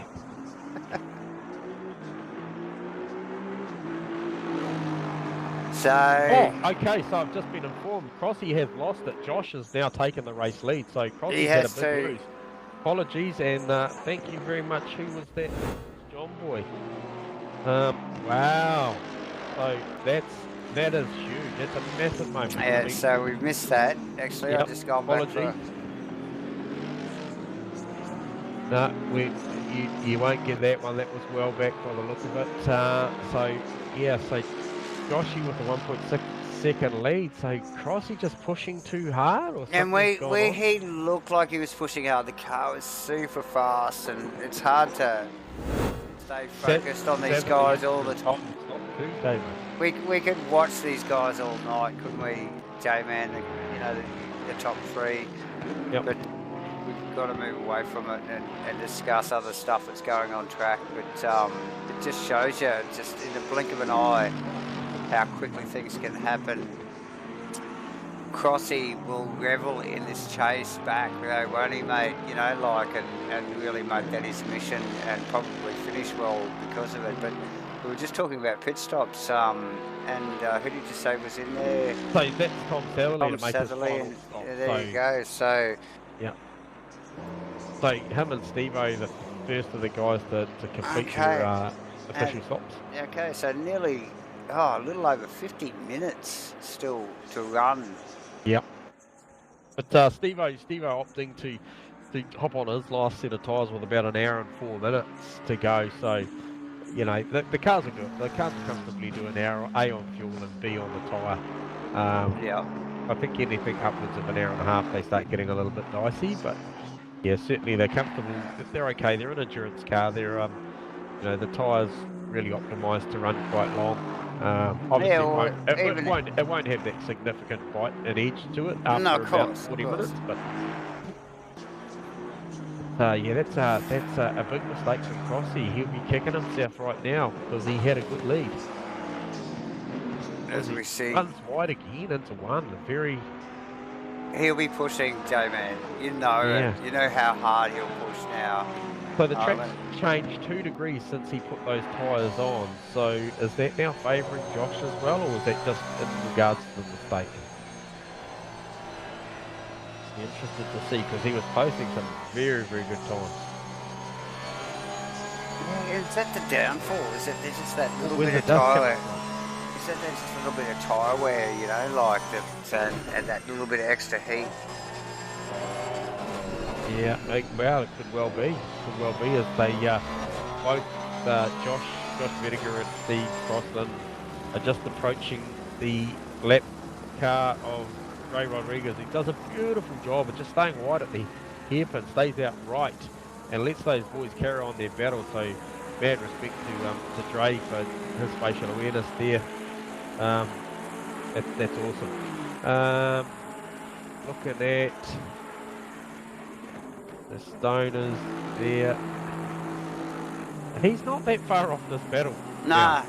He is not that far off this battle. Alright. I'm going to have to just take a minute. Yep. Back in a minute. So yeah, like J-Man just mentioned, Craig Stoneley not far behind these boys. We just see him ducking R30 there in front of him. See the Ferris wheel in the background as he comes up behind Rodriguez here, a back marker. Rodriguez very conscious of the great spatial awareness from Rodriguez earlier as the two boys went through.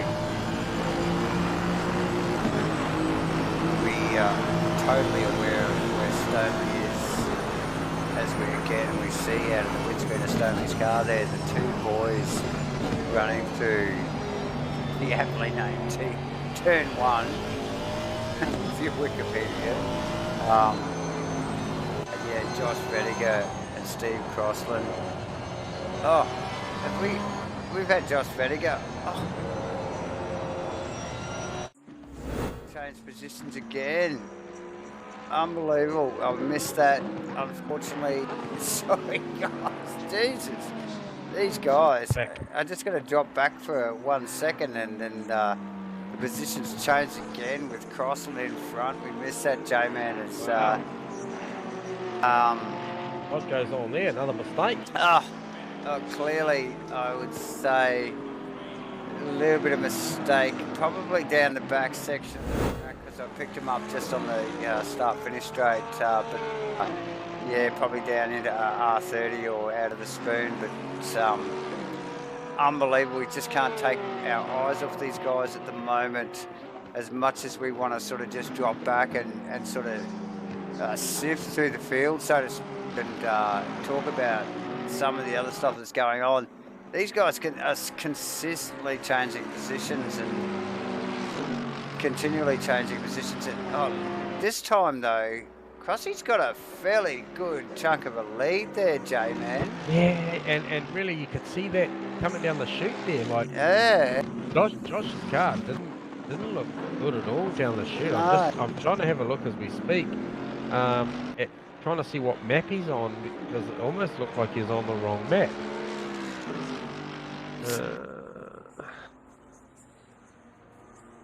Now, these guys really on point tonight. You look, as much as we expected Crossy to chase back down Josh after losing that position, we would expect again Josh to chase Crossy down and watch that gap really shrink. I think over the next few minutes and the next few laps, and we see Craig Stoneley sitting, lurking in the background. Yes, J-Man.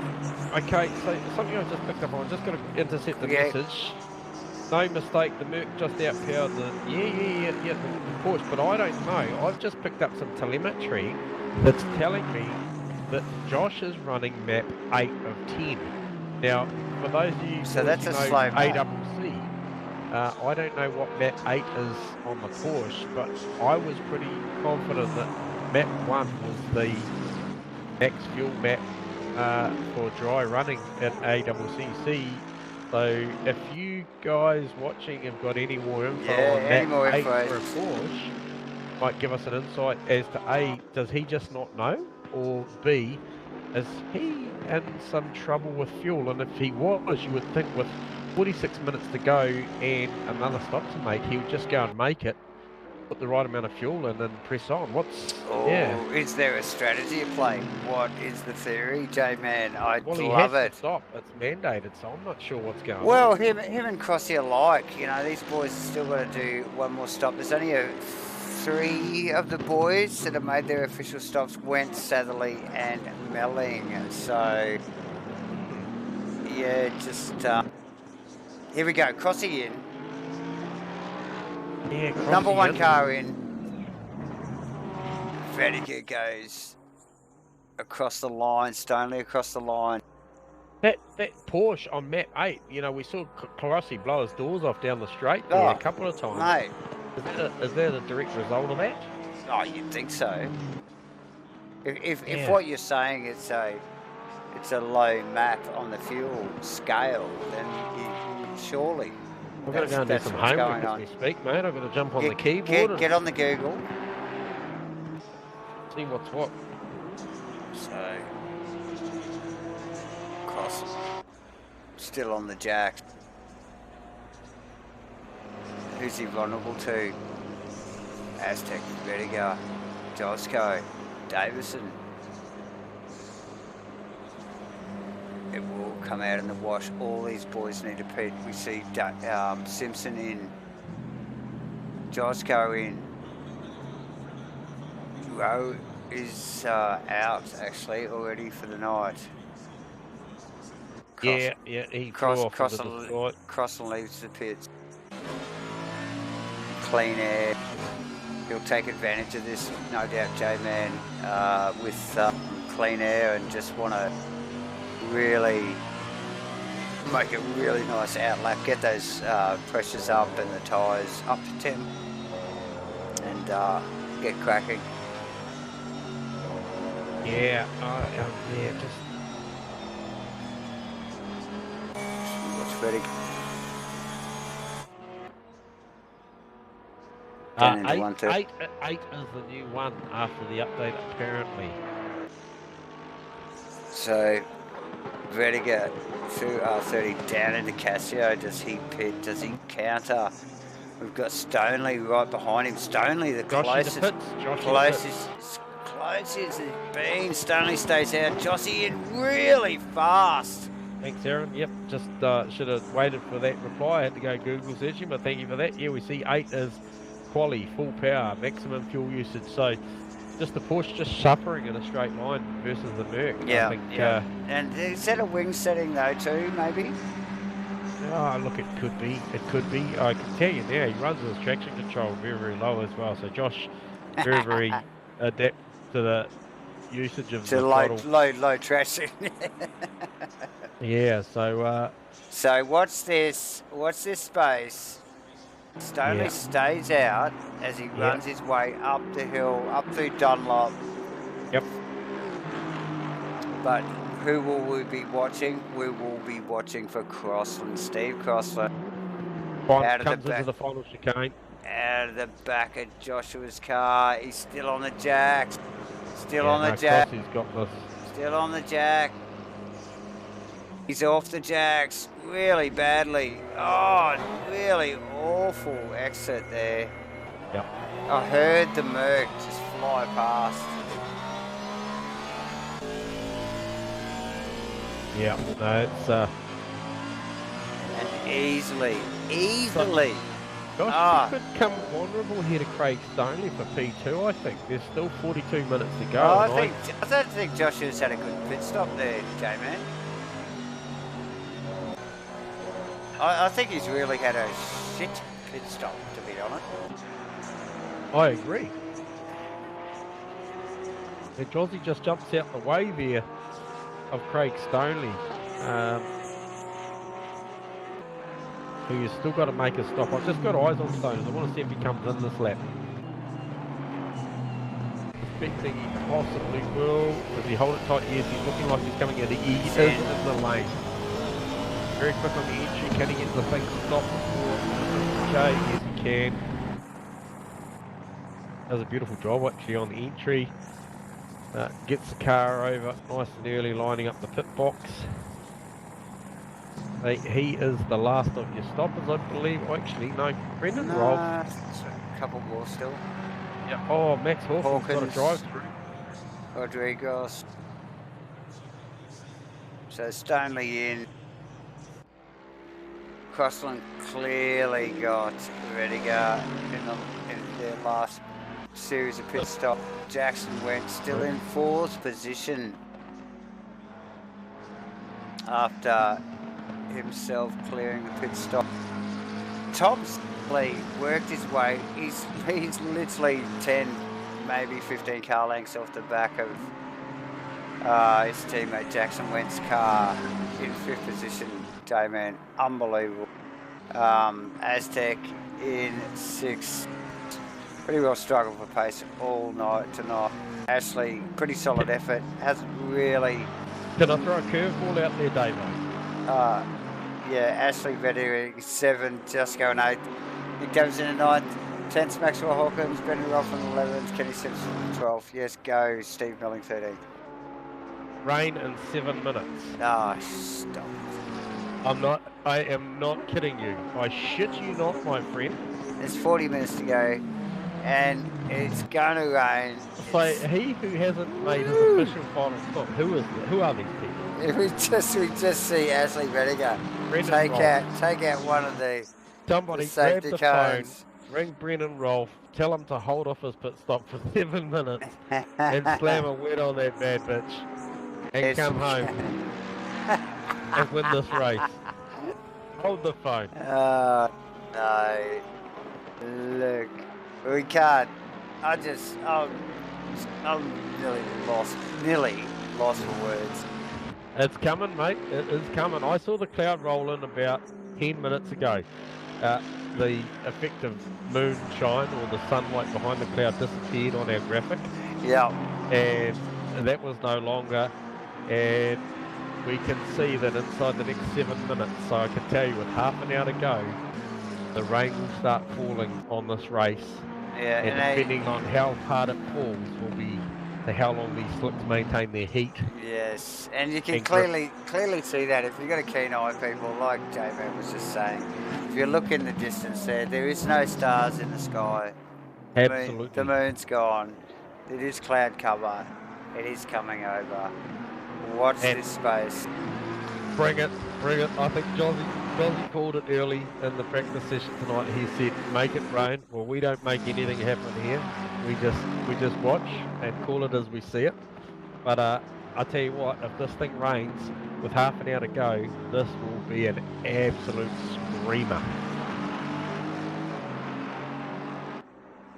Oh, what? Crossy out there. just under 5 seconds. He'll be around 5 seconds ahead. Why is Stoneley back in the pits, mate? Or is that, sorry, he's just, mate, I'm confused. He's back in the pits. I am confused. What do we miss here, pal? Sorry. Hang on. Hold the phone. User was moved Stoners, what is going on there, brother? You got a copy? Hey, mate. Why are you back in the pits, my friend? I saw something coming and I've changed my tyres too early. I just thought I'd try it for a lap, but it didn't come fast enough. The rain that talking about. Oh, it is coming though, mate. Yeah, no, so I'm having to do 3 stops here, I think. I was fucked up. So what are you doing? Going on a slick or a Yeah, a I'm going to have to because I just about popped the wets on that one lap. Ooh, okay, Jesus, unfortunate, mate. Hey, best of luck out there. You were having an absolute doozer. I thought second was potentially on the cards there. It's alright, it's alright. Well, it's a long way to go yet, mate. Still, Tough work, Craig. Yeah. Tough work. We'll leave you to Big it, brother. mate. Yeah, just bad timing when I come in, eh? Yeah, unfortunate, mate. It's a hard one to play, but hey, look, we'll talk to you a little bit later on. User was Shit. moved out of your Okay, I didn't see that. I didn't think it would be that severe. I just wondered whether maybe he could have stayed out and nursed those things, and maybe in a good position with a hot, wet tyre when it started to rain, because it is only 2 minutes away as we speak. But you know they'll run a couple of laps. On the dries, yeah, for sure. Maybe more than a couple. Maybe Yeah, 4 so or it's 5. way too early. Way Yeah. too early. At least 4 laps or something. So. Yep. Yeah, unfortunate there for Craig. And that his race will suffer that third position, solid third position all night. It puts Jackson provisionally on the podium with Tom Satherley. Yeah, in 4th position. In 4th position. So should Josh slip up or Crossy, go speed back there again on a night where we didn't think they were going to feature. No, and then just we didn't think Tom Satterley was going to feature. And look at these 2 cars now, J-Man. Team orders. Oh, nose to tail, mate. They're right there. Do we see the Satterley car go past Wendt? Well, look, technically on the points structure things, he doesn't need to. Well, he doesn't really, does he? But I mean, it'd be and here it is. Yeah, and it's not just drops, mate. It is coming down. No wipers on the car yet. Yeah, got wipers on Wendt's car straight no away. Wipers on Tom's yet. Must be fumbling around looking for stuff. There it goes. Here we go. Okay, so Crossy is the pioneer out here, mate, in the rain. He is the guy turning up everywhere. Into 130. In the wet. With big drops. Yeah. Who blinks first? Who goes first? Yeah, who blinks first? Here we go. Crossy's in straight away. No mucking around. Joshy stays out. Joshy stays out. It's 34 minutes to go. So this track is greasy. But the rain is due to increase in another 2 minutes. It is due to increase. This track could be a shower, and this could come and go, and these boys will be back on slicks, and they'll all be making 3 to 4 pit stops. So. Yeah, look, I mean, if I was Stoners right now, like the call is for more rain. How much more, I don't know. I'd try and get that dry tyre up to 10 and see how long I could stick it out. Jackson went also into the pit lane. Yep. I think that was Aztec as well. We also see Maxwell as well. So it'd just be interesting to see how the Porsche of Josh Rediger deals with the rain. Yeah, he's around 3.5 seconds down on his best lap time at the moment. So, as you'd expect, but it's probably heavy enough to come in straight away. He's increased the traction control up 4 notches, so he's well aware of how slippery it is out there. And just a note too as well, the only other guy out of that top sort of 5 cars to stay out as well was Tom Satherley. So Oh, okay. Yeah, there you go. They'll be in. I'm just looking at Joshua's car. He looks uncomfortable in the car. So I'd say that Porsche will come in, and you'd suspect Satherley will also follow. Yeah, well, if he's not uncomfortable, he'd be nervous. Looks like puckering stuff from here. Yep. So we just see Josh actually coming down into Casio complex. I'd say it's going in, surely. He's in the lane. Can he get it down to 50? Oh. Now, he came in really hot last time. Oh, it'd be lucky if that wasn't close to a drive-through. Jeez, here we go. We see Satherley. We'd expect him to follow suit, you would say, J-Man. Wow, yeah, or does he roll the dice? Nah, it's too slippery, isn't it? He's fighting it on the way in. Yeah, yeah. So, good call from Crossy being the pioneer and going out there, but even on this wet tyre, he is at all sorts, I can tell you. Yeah. Now, coming through Spoon, that car's not comfortable at all. Remembering that, you know, we're seeing some pretty, mind you, actually, just looking at that, the track temp hasn't changed from before it rained. No, well, given where we are, it's still a bit tropical, so, Very. Yeah. Where are we? Oh, we're in Japan. So, it's just, it can rain, it can be at night, but it can still be fairly warm, so. Joshy off the jacks, coming out.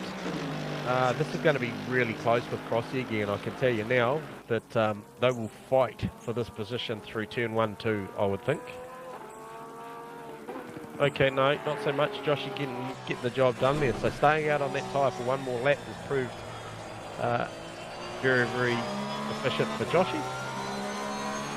Yeah, and you just wonder whether it's, you know, like, God, you can just sort of theorise all you like about, is it the skill, or is it the configuration of the car, or is it a little bit of both?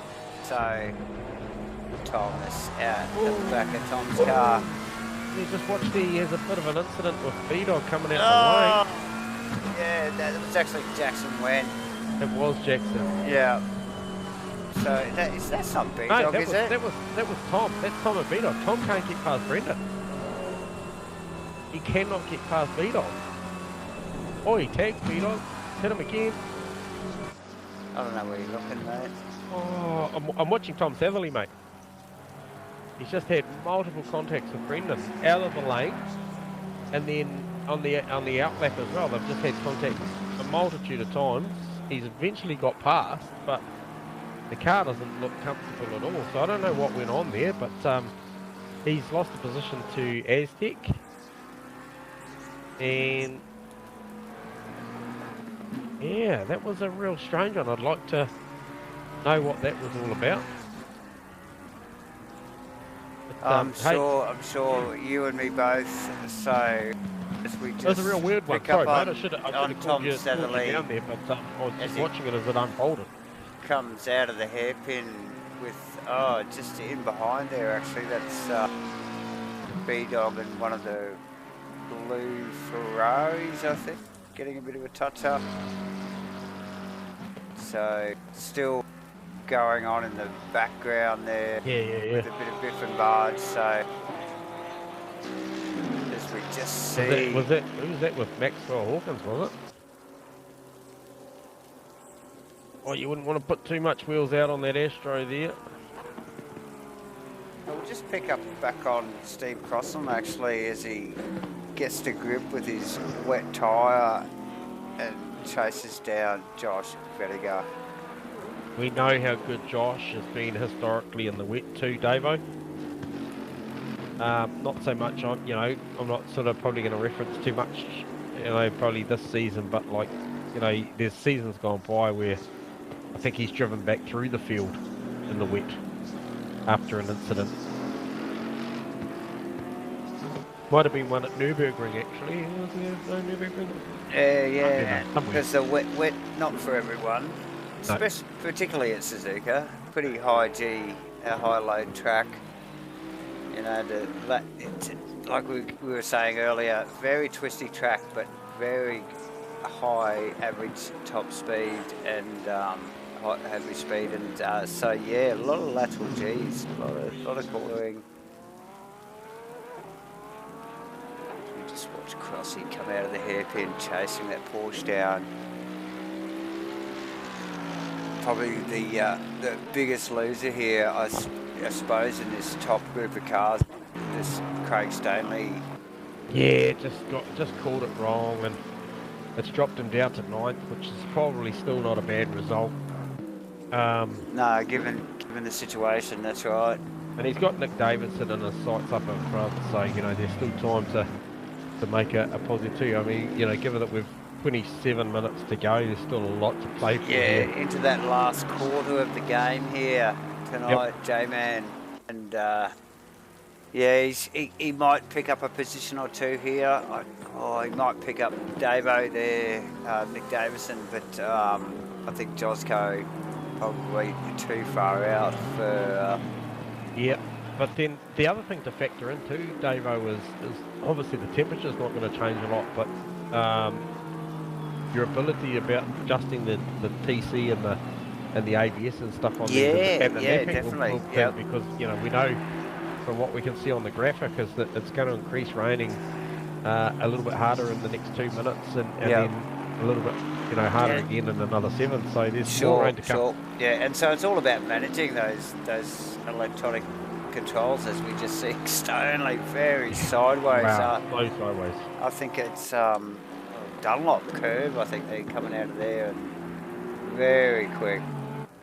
So yeah, nice stuff. Might just flick down to the field here. What's the last car we've got on track here? Last car Rodriguez. Rodriguez in the Andre Rodriguez red Ferrari. 3-spoon. Yep. 3 laps down. Yep, he's out there. He's got the wet tyre on there, doing the business though. He's still scoring points. Absolutely present on the night. Yep, tough job out there as he runs wide down through 130. Yeah. Very hard to get these front tyres probably to grip up in these conditions. For sure, for sure. Next up is Brendan Rolfe in the Porsche. It's a couple of touch-ups in the last couple of laps. Yeah, that's a real odd one. It's just coming to grips with the old Porsche in the rain there. It's running on the wet tyre, but still just coming to grips with the idiosyncrasies of a Porsche in the rain. Yep. The Porsche in the dry is hard enough, isn't it, Jamie? Yeah, look, I'm not too familiar with the car, but there's not many that can drive it fast. You know, if you're gonna hand it to anybody in the series, it would be Josh and. For sure. So yeah. Kenny Simpson, 12th position. The bright green Ferrari. Yeah, he's got Steve Melling up the road from him, so actually, as we speak, if you jump on the Steve Melling car, he's working over Max Hawkins at the minute, trying to get this job done. Steve, a handy operator in the wet, he knows. Just watch the grunt. Just see the grunt of the. I think he's going to get up under the wing of this thing. Just watch the grunt of the old Aston here. Yep. Oh, well, he's down beside him. So nice pass. Whether or not he can slow this thing down enough and make this corner. A little bit wide, still good. We still got right to the right hander. Squeeze Max here in the room. Surely. Yep. And Kenny's having a look here. He's thinking he wants into this party. Because this is all for position. Yeah, 100%. So that puts Steve outside the 10, which was his goal at the start of the night. He's exciting us. I want to make a top 10. Yep. Bus, with the bus at Arsenal and all. Wrist. Yep. Or whatever it is, yeah. Yeah, he's going to bust it up for us. It's fine, I can best it's been operated on and it might be due again. So yeah, nice work again. Well noted for your attendance. Steve. Nick Davidson next, so that position just changed recently. It was Stoners, but now he's moved his way forward past Nick Davidson. So yeah, and look how close he is to Stanley there. yeah, well Stoney's just rounded him up.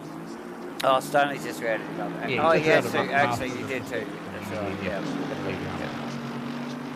Yeah. So well done, Craig, on the move. Now we did predict that position change, and the next position change for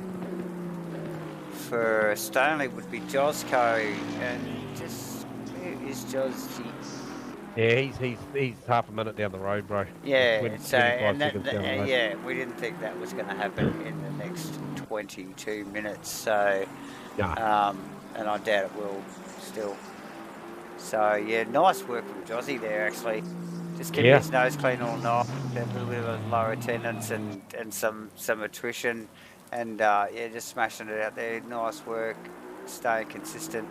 Ashley Vet, 6th position as we work our way back up through the field. Tom Satterley way back down in 5th. All the way back in 5th, bro. All the way back in 5th. Aztec in 4th. Nice work. That actually looks like Jackson Went's car right in front of him, so that's interesting. Aztec over a second quicker the last lap round. There you go. So the old Rainmaster. So that might be a little bit of a battle actually to keep an eye on. I think J-Man, that's for 3rd position. Steve Crossland in 2nd in the Merc. Punching it out still chasing. And there's that Porsche. There's that Porsche Josh Rediger. Yes. Here it comes. Bam. You say Josh is doing a great job just holding off Crossy at the moment. It looked like Crossy had a little bit of a charge going before. But I think Joshy at this point of time in these conditions is up to it. I mean, we'll see Crossy will range up on him here now coming out of Spoon down. I did expect, yeah. The back heading down to 130. We'll see this mix its muscles and make a bit of ground, but doesn't it flex its muscles and so quick. Yep. But the Porsche just engine sitting over the arse. It's obviously just must love these sort of conditions. Yeah, probably quite happy to make some drive traction. Yeah. As we see Joshy get off that final turn again really nicely. Yeah. The Merc having a wiggle. Yeah, but hardly or a little to no opposite lock from Josh through that corner. Josh very wide though in the 1, pushing those brake limits. Massively.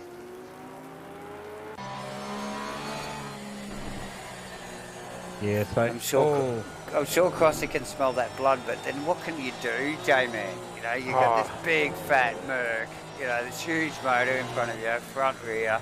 It's a mistake, mate. It's a mistake. That's what it requires. If you chase him, you're going to bin it yourself. You know, like you've got to just keep that pressure up. So the Porsche very good out of the section there, just get its power down and make a little gap through here, and seems to squat down. I'll be interested to see what it looks like coming out of the hairpin here with the left-hander. Yeah, and it's just those little gains just at the right time of the track, isn't it? Except for out of Spoon, where the Merc really comes in. It just doesn't lose too much out of the exit of the Spoon and makes that gain down the chute here. But see there, and then they run through this big, long right-hander. Yeah, the Porsche looks better through here. The Porsche works there. They get down in a Spoon here. As long as Crossy gets it nice and neat and he can get it hooked up here, the exit is open enough for that Merc to get a little bit of grip down. And it's a run downhill. And it shows, doesn't it? It's just, it pushes hard. You've been saying it all night, J-Man. And I think the Porsche is sketchy through R30 down here. It doesn't like the entry. It's just too flighty. you know what's important is when you get off the throttle on them, they're sketchy at best. So yeah, it's funny because I've been watching from in-car Crossy into 130, and he turns up, and it turns up with it looks like a handful of understeer, and then it gets to the midpoint of the corner, and it just turns. just does it. Yeah, it's like it generates some tire temp through scrub, and then it just starts turning, and he's fully backing it. Be interested to talk to Crossy later, and if he watches the stream back to see if that's actually what was happening. But it looks like turns in, it's got a heap of scrub, and then all of a sudden it rotates. And he just trusts it, doesn't he? You know, like, he does trust it. Yeah. So yeah, that's. And even in the opening section here through the S's, there's a number of times through the left hand, it looks like he gives it a big handful, and it's not going, and then it gets halfway through the turn, and it must go, oh shit, yep, time to turn, and he makes the apex. So but yeah, nothing between the cars from here, I don't believe, through this section, and then we get up to here in the fourth spot. It gets out of here. Just as it gets over the brow of the hill too, isn't it, J-Man? Like lower down through Dunlop there, and it definitely looks like it's got its measure.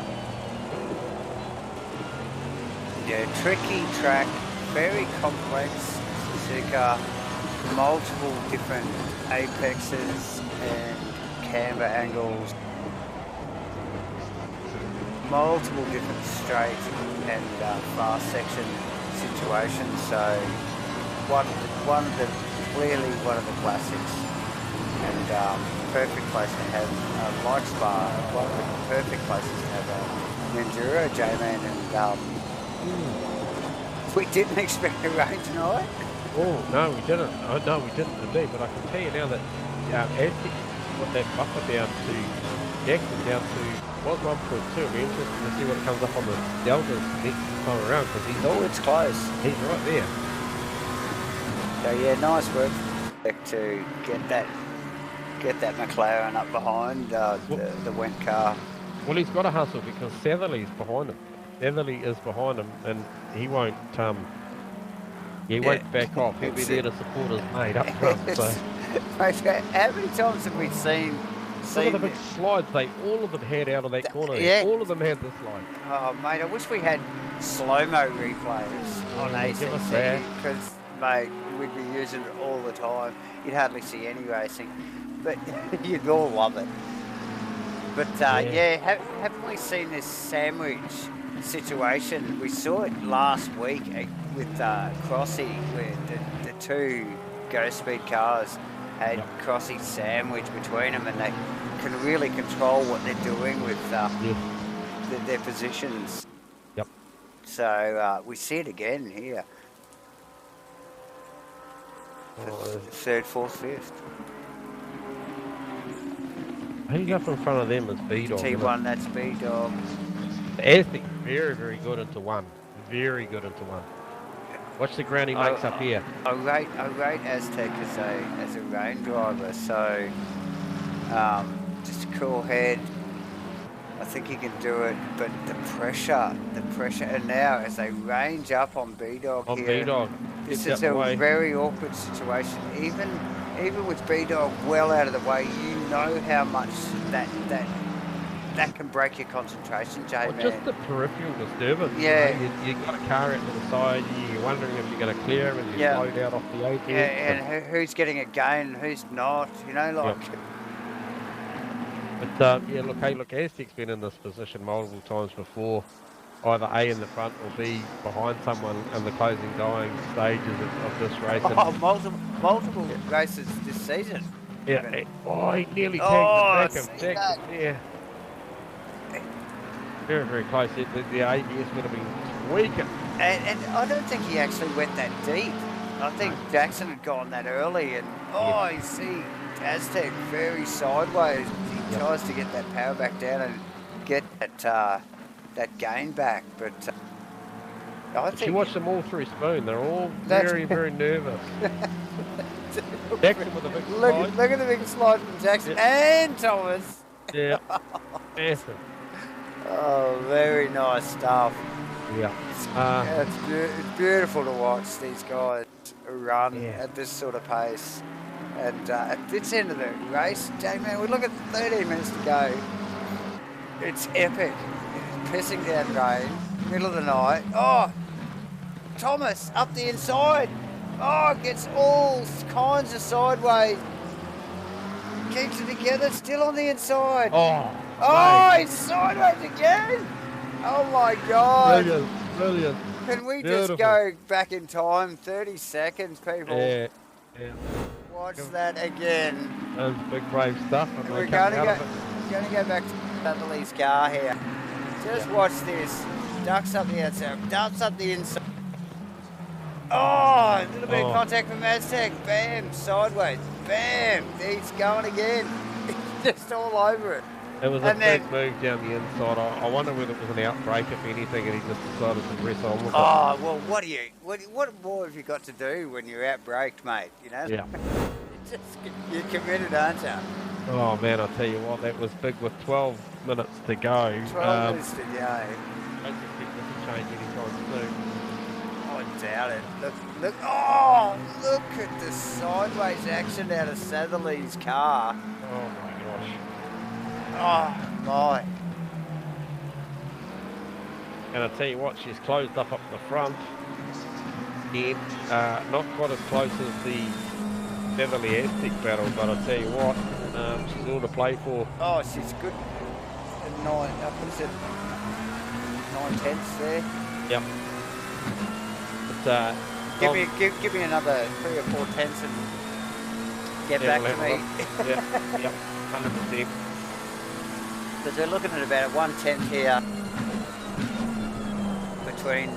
Big slide into Spoon.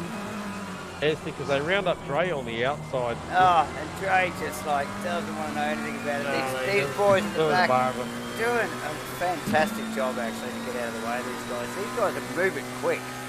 Like, over to the run wide. Turn 1, I just picked up on that. Nothing to see there. bad luck, Stoners, but I can't get off this J, man. This is super fast. Oh, Crossy having a big look at Josh into 1. No, he doesn't think better of it. Okay, we're going to get over and have a look at that. He's right on him, but now. So we're out of the back of Josh, about to get his car. Just looking at this, 10 minutes to go. Oh, it's going to be... It's been like this all season, J-Man. Where do we go? Where do we go? We've got 2 full-on battles right in the last 10 minutes to go. Crossing, way out. Nearly went out into the sand, J-Man.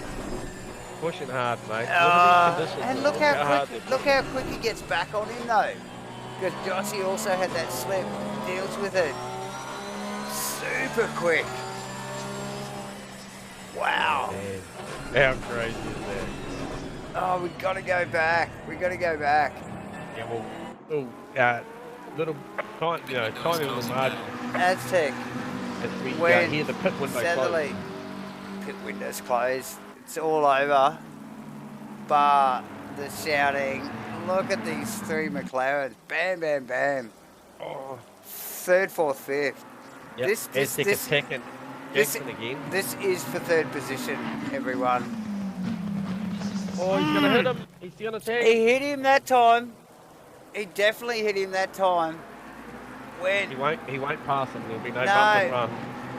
I think Satherley respected that Aztec. You see that?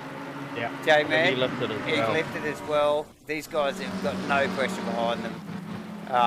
And all looking for a super clean race, but oh wow. Yeah, mate. So fast. Spoon, it's epic. Look at these guys getting super sideways out of these corners, some of them. Quick. It's all good up the front and closed up and it's stretched out again. They're battling, but it's definitely Aztec attacking Jackson is where the camera's at the minute. Well, big understeer moment for both those guys. Oh, Aztec comes off the inside. Satherley down the inside again. Gets both of them.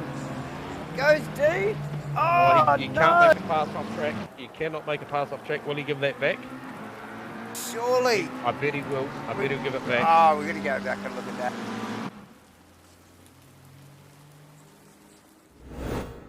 He gives it back. Look at this. Look at this. Down into R30. J-Man. Oh, man. It was willing. Jackson went really wide.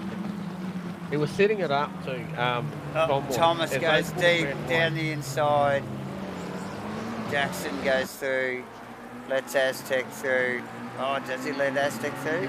Yeah, 100%. He did. So yeah. Oh, epic.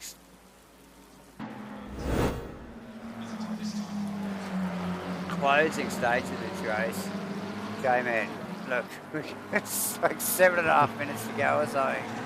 Yeah, and don't forget, Crossing's still attacking. Oh, hang on, that's right. We've still got Joshua because out the front, as we see, come down they're towards right. Spoon. Those boys are right. And still super sideways from Crossy in the Merc. Let's just get a little in-car from... just see Crossy. Tucker opposite. With Crossy in the Merc. Let's just watch him down through R30 here through Casio. And just see the wheel work. I think, J-Man, what a take. See that understeer, like we're saying. Yep.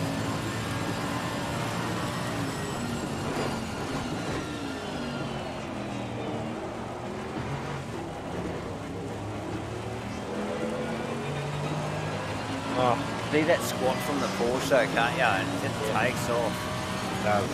Does. It's just in the areas that he needs to, he just gets it sitting down. Yeah. Thanks for coming. And down out the way he goes, and he needs that because there's the other areas where Crossy has just got that horsepower advantage. Yeah, that's right. Yeah. So it's a balance from the Porsche, clearly, from both really, and these guys still literally trading very similar lap times. Tom Setterly looking for an outside move on Aztec.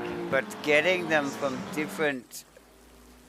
Oh, he's on him, he's under the wing. Advantages, and you see this, it's getting very heavy at the rein, and you see Satterley right up underneath as that goes to the inside of the one. Oh, the sliders have touched. Aztec back up the inside. Another ball, a little bit more contact. It's door to door. Oh, more contact. Yeah, lots of they're going to go side by side through the whole thing. Look at that. They're going. This is brilliant. This is brilliant. Oh my God, that is freaking awesome, boys. That is amazing stuff, guys. Spectacular. Spectacular stuff, J-Man. If there was a better superlative. Yeah. I got nothing. Right. I got nothing either. That is amazing. Really good. This thing down rain. These and guys they're going at it door to door. Door to door through multiple corners there, Suzuka. Even in the dry, that is fraught with danger. These guys literally just taking it right to the edge and some, mate, awesome stuff. Yeah, I'm on the edge of my seat. Tom's got the better drive traction at the moment. He's going to say that, he's gone. Oh no! Gathers it up, takes some pressure off Aztec. I tell you what, we enjoyed that battle while it lasted, but 2.5 minutes to go. Is that the pressure release Aztec needs to go and chase Jackson. So out of the back of Aztec's car here, we just mentioned the drive traction of Satterley's car here.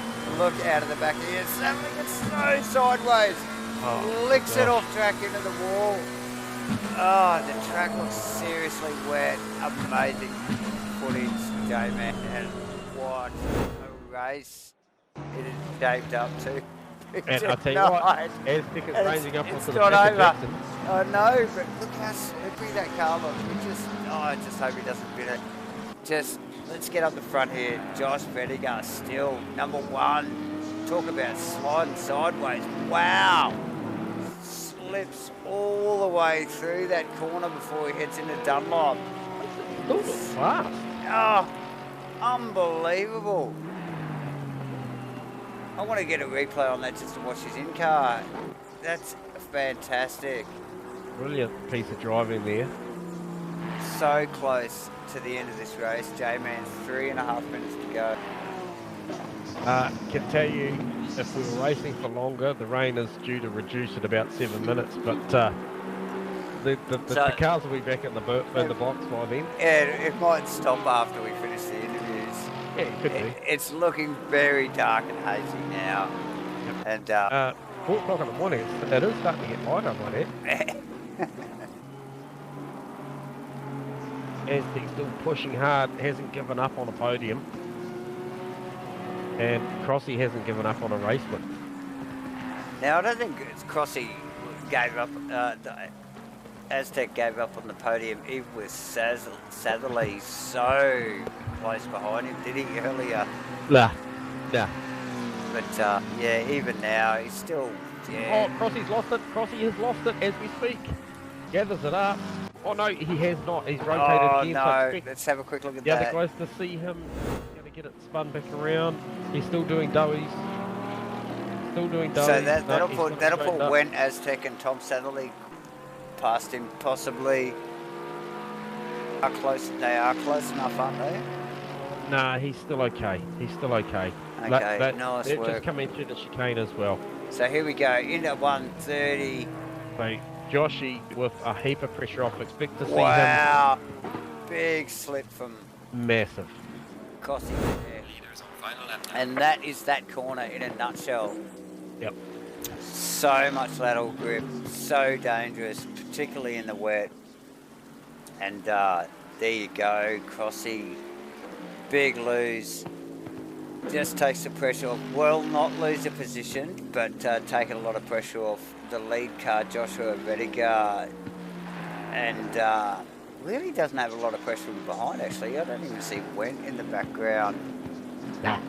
Went Aztec battle in the background. So, yeah, nice work from these boys. We got a little over a minute to go, guys.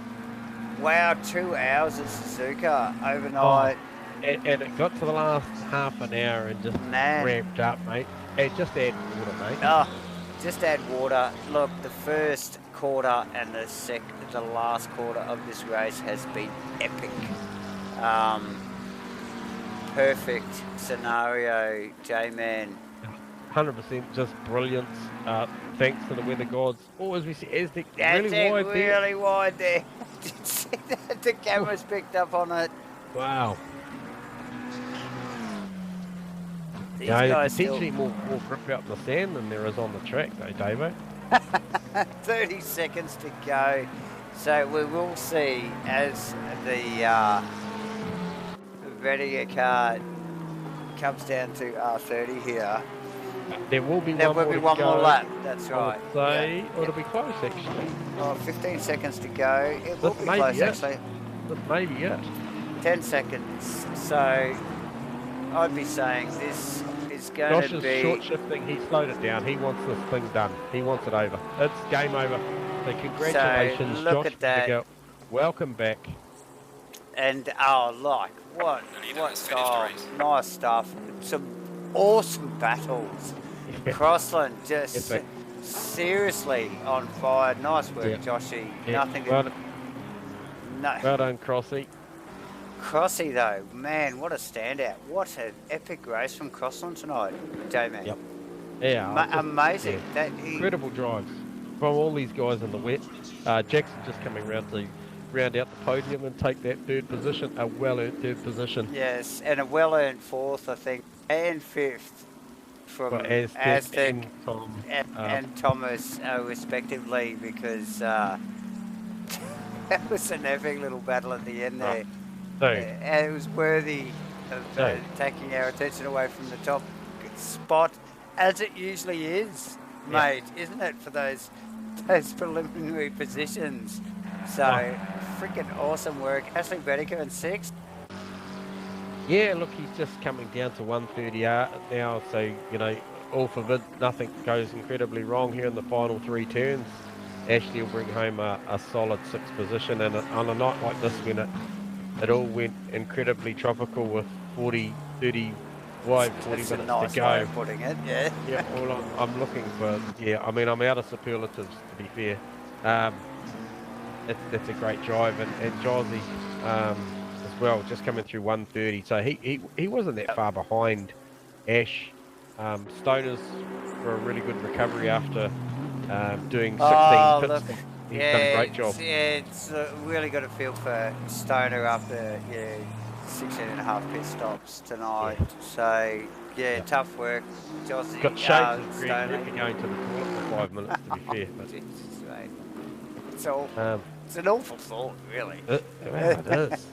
So Nick Davison, 9th, top 10, brother. Nice work. Incredible Just effort. also, has he run out of fuel? No, look, she's all she wrote. Those boys were let down, the but boys are down. So, okay. Steve Billy. it's effectively all classified. Okay.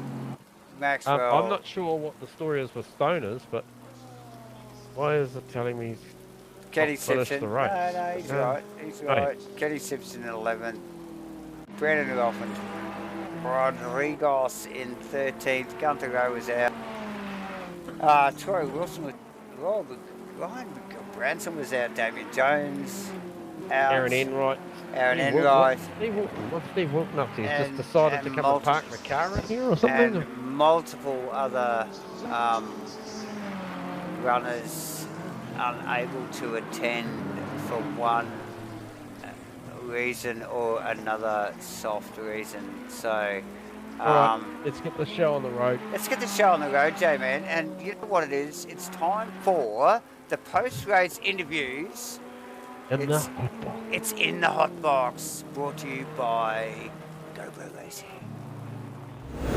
Who we got up first, Bella? Okay, so first man up, and we're going to drag him down here now and introduce him.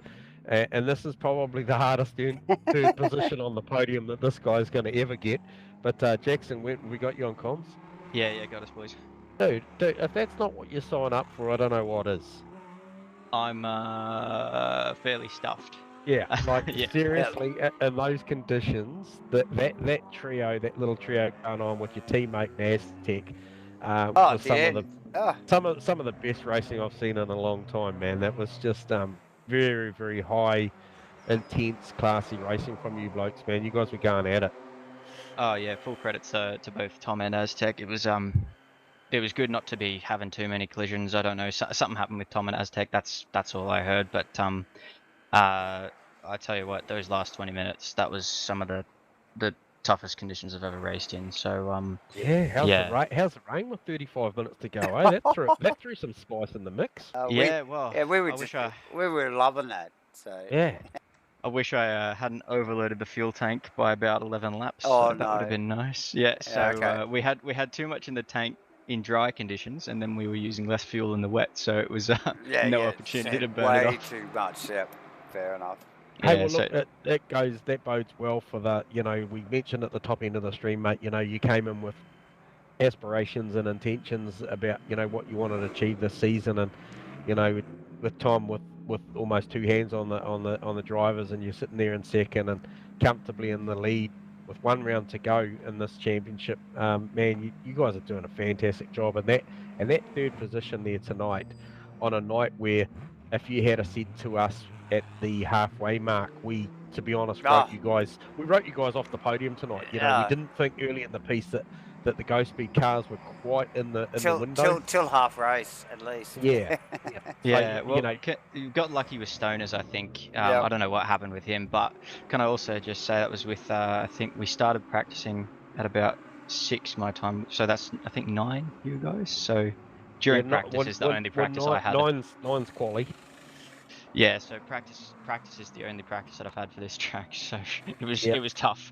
Well, you did a great job, and then to add some H2O in the mix at the back end of that, and you guys still just battling that out like you guys were in the dry, the way you guys were going side by side, and it was awesome to watch. And like I said, that's a well-earned podium, and go and enjoy it, mate, and hopefully you get a chance to watch the stream, because the back end of it, mate, you get plenty of airtime, and it's pretty good to watch. Oh, it'll probably be a late night for us, boys, but yeah, no, good on you. Thank you for that. Well done, brother. Yeah. User was moved out There you go. So that is your third position. Yeah, thank you, Jackson, for an awesome race. Great watch. Yep. And we'll grab the next guy down. I'm sure we'll be having mixed emotions, albeit it was a very, very successful second position that Crossy picks up. Epic's, I would say, epic second position. Yeah, we just thought we'd give you a little bit of time to change the undies after that little bit of an incident through 130R. Which one? Oh, Yeah, that one. Yes. Yeah. it was all good. I was just in relax mode tonight, so I wasn't worried too much about Josh. I didn't want to. I wasn't really. If he was going to run, I was going to let him go. But the car was good. Didn't do much practice during the week, to be honest. So just grabbed one of my old setups that I'd used earlier in the season, and it was just on the money. So away we went. You're nice. so nonchalant about it. Yeah, Crossy, look, to be honest, we saw you go backwards last week after the pit stops with something to do with the car setup. I was not sure what happened there, but this week, Yeah. man, when you bolted that second set of tyres on at the first pit stop, you were gone. You're so fast. Before the mistake, you were gone. And because all we were thinking about was last week. We were stuck back in the past, mate. You were going to the future. You're only as good as your last race. But I dropped the pressures a little bit because they were a little bit warm. They weren't as cool as I thought they were going to be. So I just adjusted those for that first stop. So when I come out, they were just right on. Josh forgot that we only had 5 sets of tyres. No, sorry, he forgot we had 2 pit stops rather than 1 mandatory. So he came out on that second stop. His tyres were ones that he'd used in qualifying, so that's why he dropped off so quick. Yeah. How's the rain too, bro? Eh? 35 minutes to go and it turns up. Yeah, like I said, I had no idea it was going to happen. So just as soon as it came, and we got the message down at Spoon, it was wet tyres optimum, bam, straight in. So no mucking around. Yeah, you didn't, mate. You were like, we were watching and we were like, shit. Right on it. Yeah. And we wondered at that time whether that one more lap might have paid big dividends to Josh because he made quite the overcut when he did that. So maybe one more might have been good, but then again, it might have been just where the pressures were on that slick at the time. So, but it was honestly, dude, it was nothing short of, if you catch your stream back, mate. I think I might have mentioned something to you. The driving standards were just incredible, man. You guys were on point tonight. Yeah. Cheers, mate. It was good fun. It's specky to watch, mate. Yeah, a couple of little mistakes just because I was up and down on the traction. So when I spun the first time, I don't know if you saw that under the bridge. We missed the first one. Right. Just as you come that right-hander, that bump under the bridge, I had the traction 1 too low and wasn't expecting it. So I was just expecting it to drive out, and it got a bit of a squirrel, so I corrected. And it bit, so I just kept it off the wall, but lost a bit of time. So, but yeah, that was all good. Yeah, hey, look, you got plenty of cam time, mate, because you were engaged in a really doozy battle, and it was cool to watch. So, hey, look, enjoy the second place. It does bode well for your championship, as you said. Absolutely, because you really weren't chasing Joshy for points. So, nice work, mate. But awesome drive, Crossy. Well done, mate. Enjoy it, and we'll talk to you in a bit. Thanks, boys. I'll have a look tomorrow. See you, mate. Bye. User was moved out of your channel. Cometh the man, cometh the minute. He kept us in suspense for a good portion of the season, upgraded some shit, got some new fancy hardware, steering wheel, and he did. Sorted his internet connection out and came back and said, come on, boys, this is how it's done in the dry and the wet. Welcome to the winner's circle, Joshy, on a massive night and a spectacular P1 tonight, buddy. Yeah, thanks, guys. Man, that's some intense racing out there tonight, mate.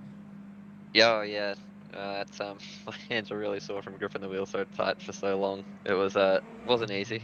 I think the rain kind of saved me. Crossy had a faster race car on the drive, but the rain gods were kinder than last week at Donington. The Porsche was a little bit more better behaved. But yeah, it's just trying to hang on. Yeah, hey, well, look, worked out. It was spectacular, man. We could see in the back end of that race the strengths and weaknesses between the two cars. Coming out the mid to back sector, your car was very, very good over the rise and heading down through the double rights under the bridge, and even up towards Spoon, very, very good. But then once you come out of Spoon, that Mercedes horsepower is it's pretty hard to manage. It's just got so much in a straight line. Like, we think you did a fantastic job, in the driver standards as well, but just the pace to hold that thing off and then just keep the pressure up. And unfortunately, Crossy had a big moment at 1:30, and you just nursed it home. And we saw a couple of short shifts on the final lap there coming out of the final corner. I think you'd sort of conceded that you didn't need to go one more lap. Oh no, that was every lap. I was trying out of there. Yeah, it was just pretty slippery. But no, just a fantastic drive, mate, and welcome back, Josh Vertiger. It's awesome to watch, Josh. Back into the winner's circle, man. It's cool. Cheers, guys. Thanks. All right, mate. Enjoy it. Hopefully you get a chance to watch a stream because you're on there a little bit. So, hey, mate. we'll leave you with it, and yeah, looking forward to the final round next week, mate. Well done. Cool, guys. Thanks. I actually, unfortunately, won't be able to make next week. I'm on holidays, going back home. But no, it's. that'll be a I'll be nice watching time. this stream. Nice, awesome, Nice. matey. Okay, Joshy. Okay, Cheers, see you, guys. Josh. Cheers, mate. Awesome. User was moved That's out us, of your Davo. channel. We There you are go. shit. You know, it's another one of those nights, mate. Just ramps up right at the end as well. One of those nights, just massive, J-Man. It's been like that off and on all through the season. That wraps up round 9 at Suzuka, the Yep. last of the Enduros. Yep. We've got one more round. Barcelona. Is it Barcelona? So It's round 10. Barcelona. Yep. The finale at the Barcelona. So big night next week, next Thursday. Don't miss out, everyone. Yeah, we will crown a champion. Absolutely. And what a freaking cracking race tonight, J-Man. Really enjoyed calling it. Yeah, there's going to be some boys that are going to find it real hard to fall asleep inside the next 2 hours, I can assure you. Yeah, awesome stuff. Awesome stuff. So, yeah, definitely. I'll be watching back myself Yeah. on the replay just to see what was going on. So, yeah, awesome stuff. Yep. Okay, so thanks for the call, Davo. I'll let you sign this one out. yes, thank you, everybody. Thank you, J-Man. Thank you, everybody, for joining us here at Round 9, Suzuka, for the Enduro. See you at Barcelona next week. Same bat time and all that stuff. Click the button, subscribe, like, and whatever you got to do. But we'll see you next week. Thanks, J-Man, and see you, everyone. Sure, bro.